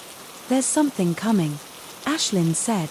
As she turned around, I looked around for a place to hide, but there wasn't anywhere to go. Alright, nowhere to go. So get ready to fight. I said. I readied my gun. Debbie held up her bat. Ashland got her fists ready. A couple seconds later I could hear footsteps coming from around the hallway we just came from. Here we go. Ashland said we were ready for the worst, but what we weren't expecting was people and gas masks and special suits holding flamethrowers. There were 5 of them, and they stopped when they saw us. They all looked at each other, I assume in confusion. The one in front pointed their flamethrower towards us. How did you get here? They asked. The voice sounded female, but it was muffled enough that I couldn't quite tell. We looked at each other, realizing our answer was going to sound stupid from a TV screen. Debbie, son. The one in front lowered their flamethrower as all of them seemed to relax and look at each other. VHS tape. The one in front asked. Yes, Ashland said. Is it still open? A different one asked. It should be. I said. They all started walking towards us. Where is it? Is it still in the conference room? The one in front asked. Yeah, Debbie said. Full steam ahead, boys, we're going home. The one in front said. They ran past us with their flamethrowers out and lit the mound on fire. Loud moaning and screaming came from the mound as a couple of them grabbed fire axes from their backpacks and started chopping away at it until enough was out of the way from us to get through. Once we were through, we all heard a low, deep groan come from all around us. We've woken the hive. One of them said. Just keep going, we've got our ticket out of here. The one in front said. Suddenly red tendrils started coming out of the walls and the floors towards us, but the flamethrowers were keeping them at bay. Other people, like the man before, would come out of the hallways to chase after us. I took a couple shots at them, but one. The people in a gas mask turned around and used their flamethrowers on them. We rounded another corner and saw the broken windows of the conference room home stretch. The one in front, son, wait, let me take the lead. That'd be yelled as she sprinted in front and through the broken window. Scott, get ready on the kill switch. Debbie yelled. We all ran into the room and saw the TV screen was still on freedom.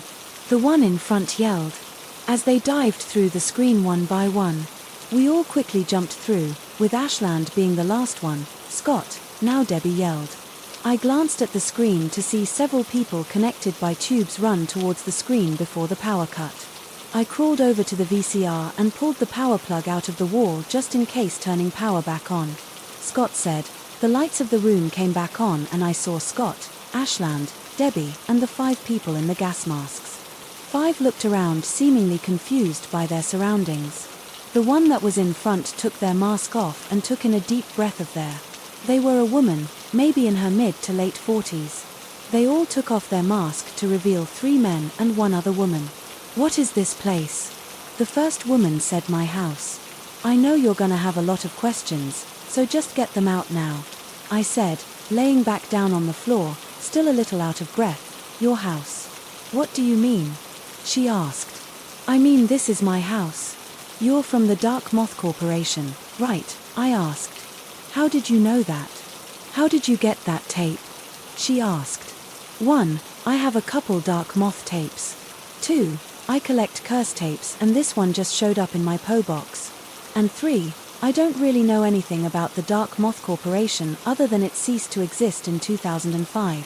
"For reasons I don't know," I said, holding up 3 fingers. The woman looked around for a second. "Well, that explains why no one came to get us. We've been stuck in there for almost 16 years. I think I lost count a couple years in." The woman said, "It's 20, 21.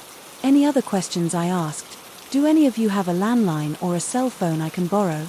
she said. Scott reached into his pocket and unlocked his phone and gave it to her.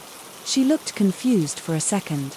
"It's a smartphone, think of it like a small pocket computer, son. "And yet you guys still use tapes?" she asked. I let out a sigh.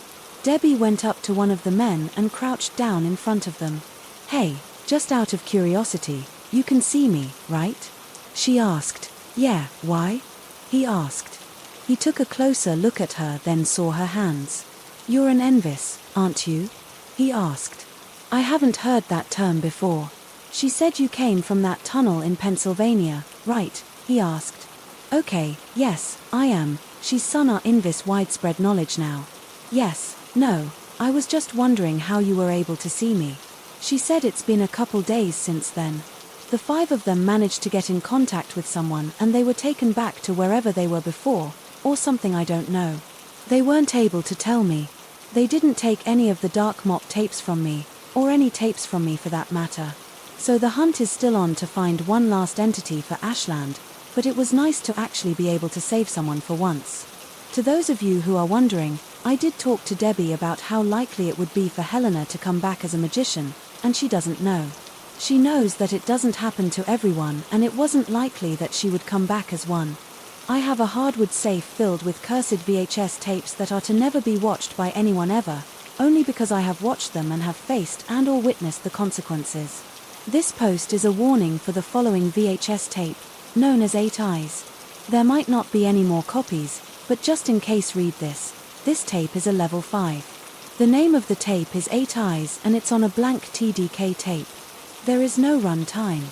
Securing the tape is mandatory. Keep it in a hardwood box with no metal hinges. Metal only amplifies the energy of the tapes. Do not destroy. I know I usually say contain or destroy level 5s, but in this case I think destroying it would be the worst thing to do. This is another tape from Carthan and it was delivered to my door with a note. "Hello, Valin. I'm sorry to hear about your recent loss. I have sent you a tape that I know was a higher level entity in it for Ashlyn. Hopefully it should be enough to get the job done. I have not watched it myself, but I can tell there is something on it just by holding it. I hope it helps, Carthan." There was also a note specifically for Debbie that I gave to her that weekend. I got the watch party together. Debbie sat next to me with her bat. Scott was in the watch room with his machete and Ashland stood leaning against the wall. Story still hasn't contacted me at this point. I'm not sure he ever will. Knowing that this tape was going to have a higher level entity, we all got ready for a fight. What we weren't ready for was the VCR exploding. When I placed the tape in and pressed play, it made its usual wound-up sound, but it didn't stop. It just kept getting louder. I took a few steps back as Ashley moved in front of me. A light emanated from the inside of the VCR as it began shaking in place until it finally burst open. The top of the VCR came off in different pieces from the inside, scattered around the room. The room went silent for a few seconds. "So did something get out?" Debbie asked. "I don't know." I said something got out, but I can't sense it. Ashlyn said you can't sense it. What do you mean? You can't sense it? That'd be asked. That means whatever was in that tape is able to cloak the energy it gives off Ashland. The ceiling suddenly creaked above us as we all looked up. Ashlyn motioned us to get to the corner of the room. Scott, Debbie, and I slowly moved over next to the door and watched as Ashlyn took off her coat, then began transforming. The rocky protrusions bulged from her arms and the black and white tube slid from them and the exhaust pipes crept out the top of her back. In an instant, 8 appendages came crashing through around her as the ceiling came down. Dust was scattered everywhere and Scott, Debbie, and I were sent back against the wall as the sound of crashing filled the room. One after another, each wall of the room fell as the world around us began to chance. When the dust settled, we found ourselves in a large chamber covered in spider webs. My attention was shifted back to the middle of the room as Ashlyn was now fully transformed, being much taller, with her skin being multiple bright and vivid colors, sharp spikes sticking out of the sides of her legs. Her shoulder blade stretched out and over her shoulders infused just above her chest. She had multiple holes in her torso too.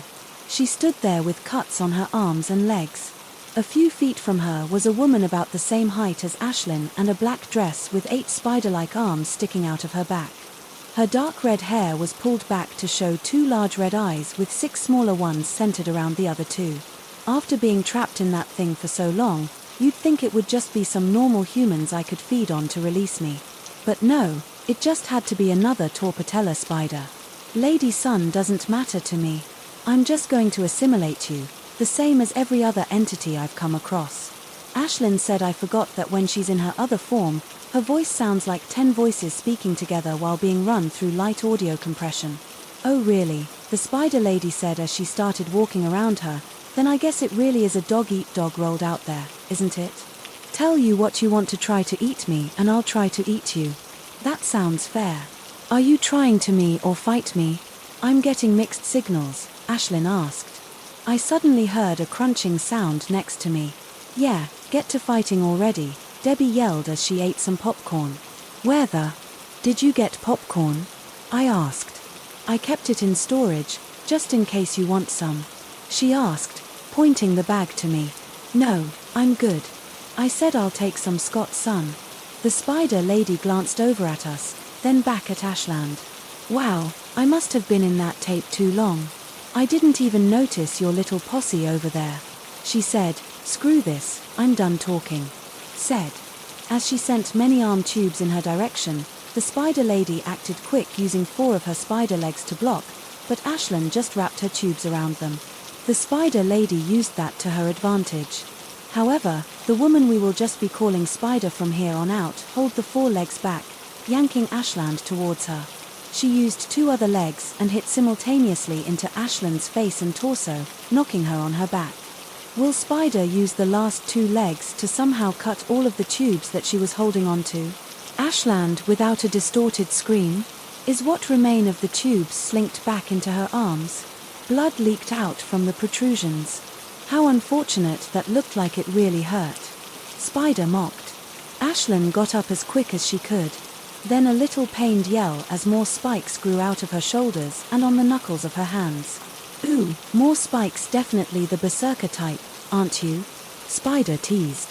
Ashlyn didn't say anything back, she just yelled as she charged at her. You could feel the footsteps rumble the ground underneath her. As she ran, Spider shook off the broken tubes, then sent 2 more legs straight towards her torso and face again. This time Ashlyn was able to block the blow to her face, but let it hit her torso right into one of the holes. A red tube quickly shot out and enveloped the leg, spreading all the way up to where it connected. On her back, Spider jumped back, letting her leg rip off. As she grunted in pain, the tube pulled back into Ashlyn's torso, taking the leg within you. That was my good leg, Spider yelled. Ashlyn just yelled again before diving into the ground through her black mist disappearing. Act, here, Spider-son.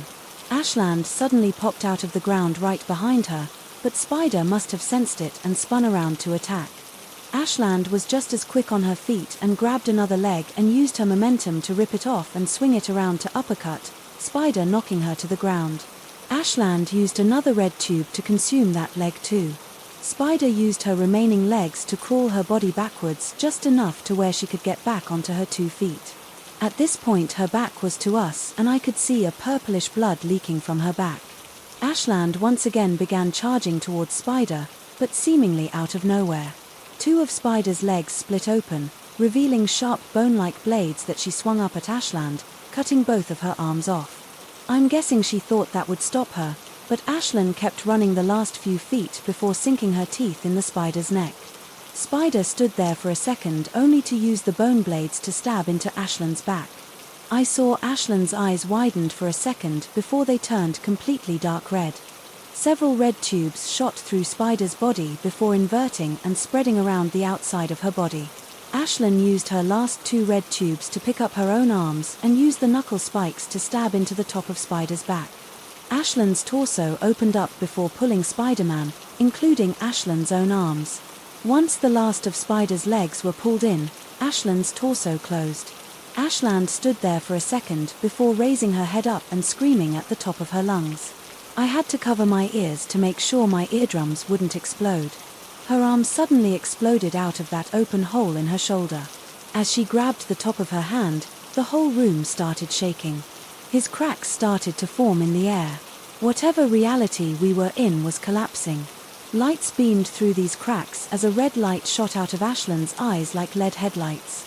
All of a sudden there was one final bright flash of light and then we were back in the watchroom. Scott threw up next to me as Debbie and I stood there covering our ears. I looked around for a second. Then I saw Ashland on the floor of the watchroom, unconscious, back in her normal form. Ashlyn. I yelled as I ran over to her and crouched down next to her with one of her t-shirt sleeves ripped off. I saw that her arm had a large fresh scar where it met the shoulder. Ashlyn, are you okay? I said, but she didn't respond. I checked for a pulse, but I couldn't feel anything. I'm not getting a pulse, I said. Looking back at Debbie, maybe she doesn't have one Debbie. Sad Debbie. Wait here, I'll be right back, I said. As I got up and left the room, I ran into the kitchen and started searching through all the drawers until I found my first aid kit and ran back into the watchroom. Scott was still dry heaving, but Debbie was kneeling next to Ashland. I slid on my knees and stopped next to Ashland, then grabbed a smelling salt out of the first aid kit. I cracked it open and held it under her nose, but nothing happened. It's not working. Debbie said. I held it under for a few more seconds before I tossed the salt against the wall. The only thing I could think of to do next was CPR, so I started pushing on her chest just above her heart.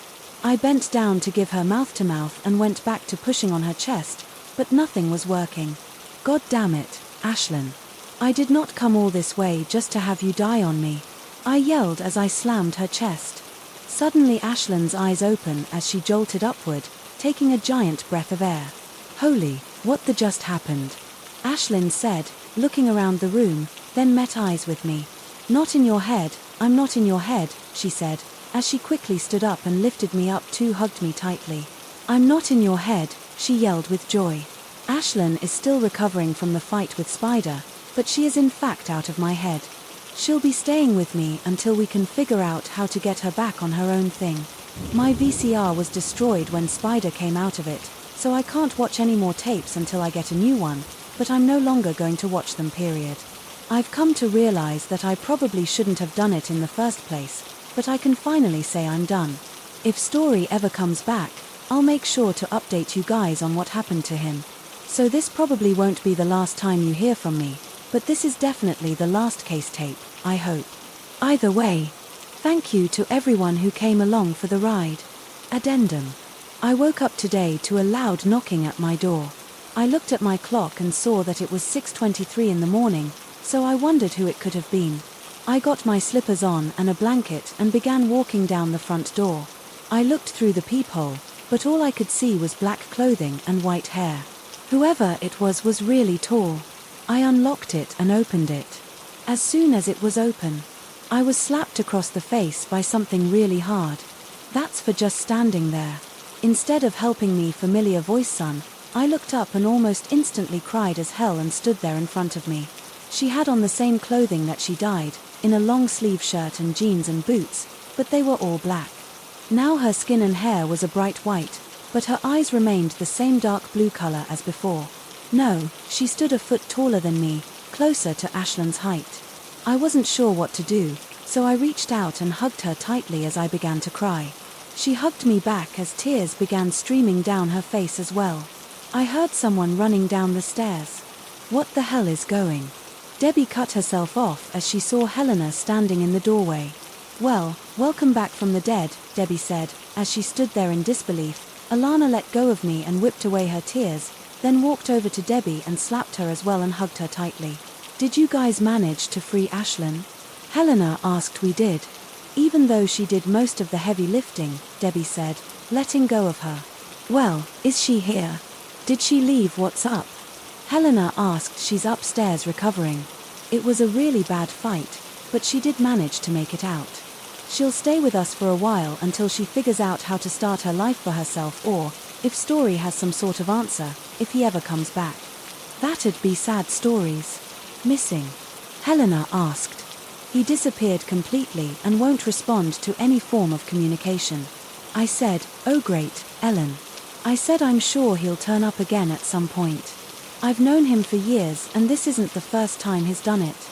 It was really bad timing on his part, though, my son. Anyways, you're probably a little tired. Come with me. I'll brush you up on what happened in the last couple weeks. Like a weird world covered in flesh, Debbie said, taking Hel in his hand. There was more flesh, like more than London. Ellen asked. Oh yeah, big time, Debbie said as they walked off into another room. You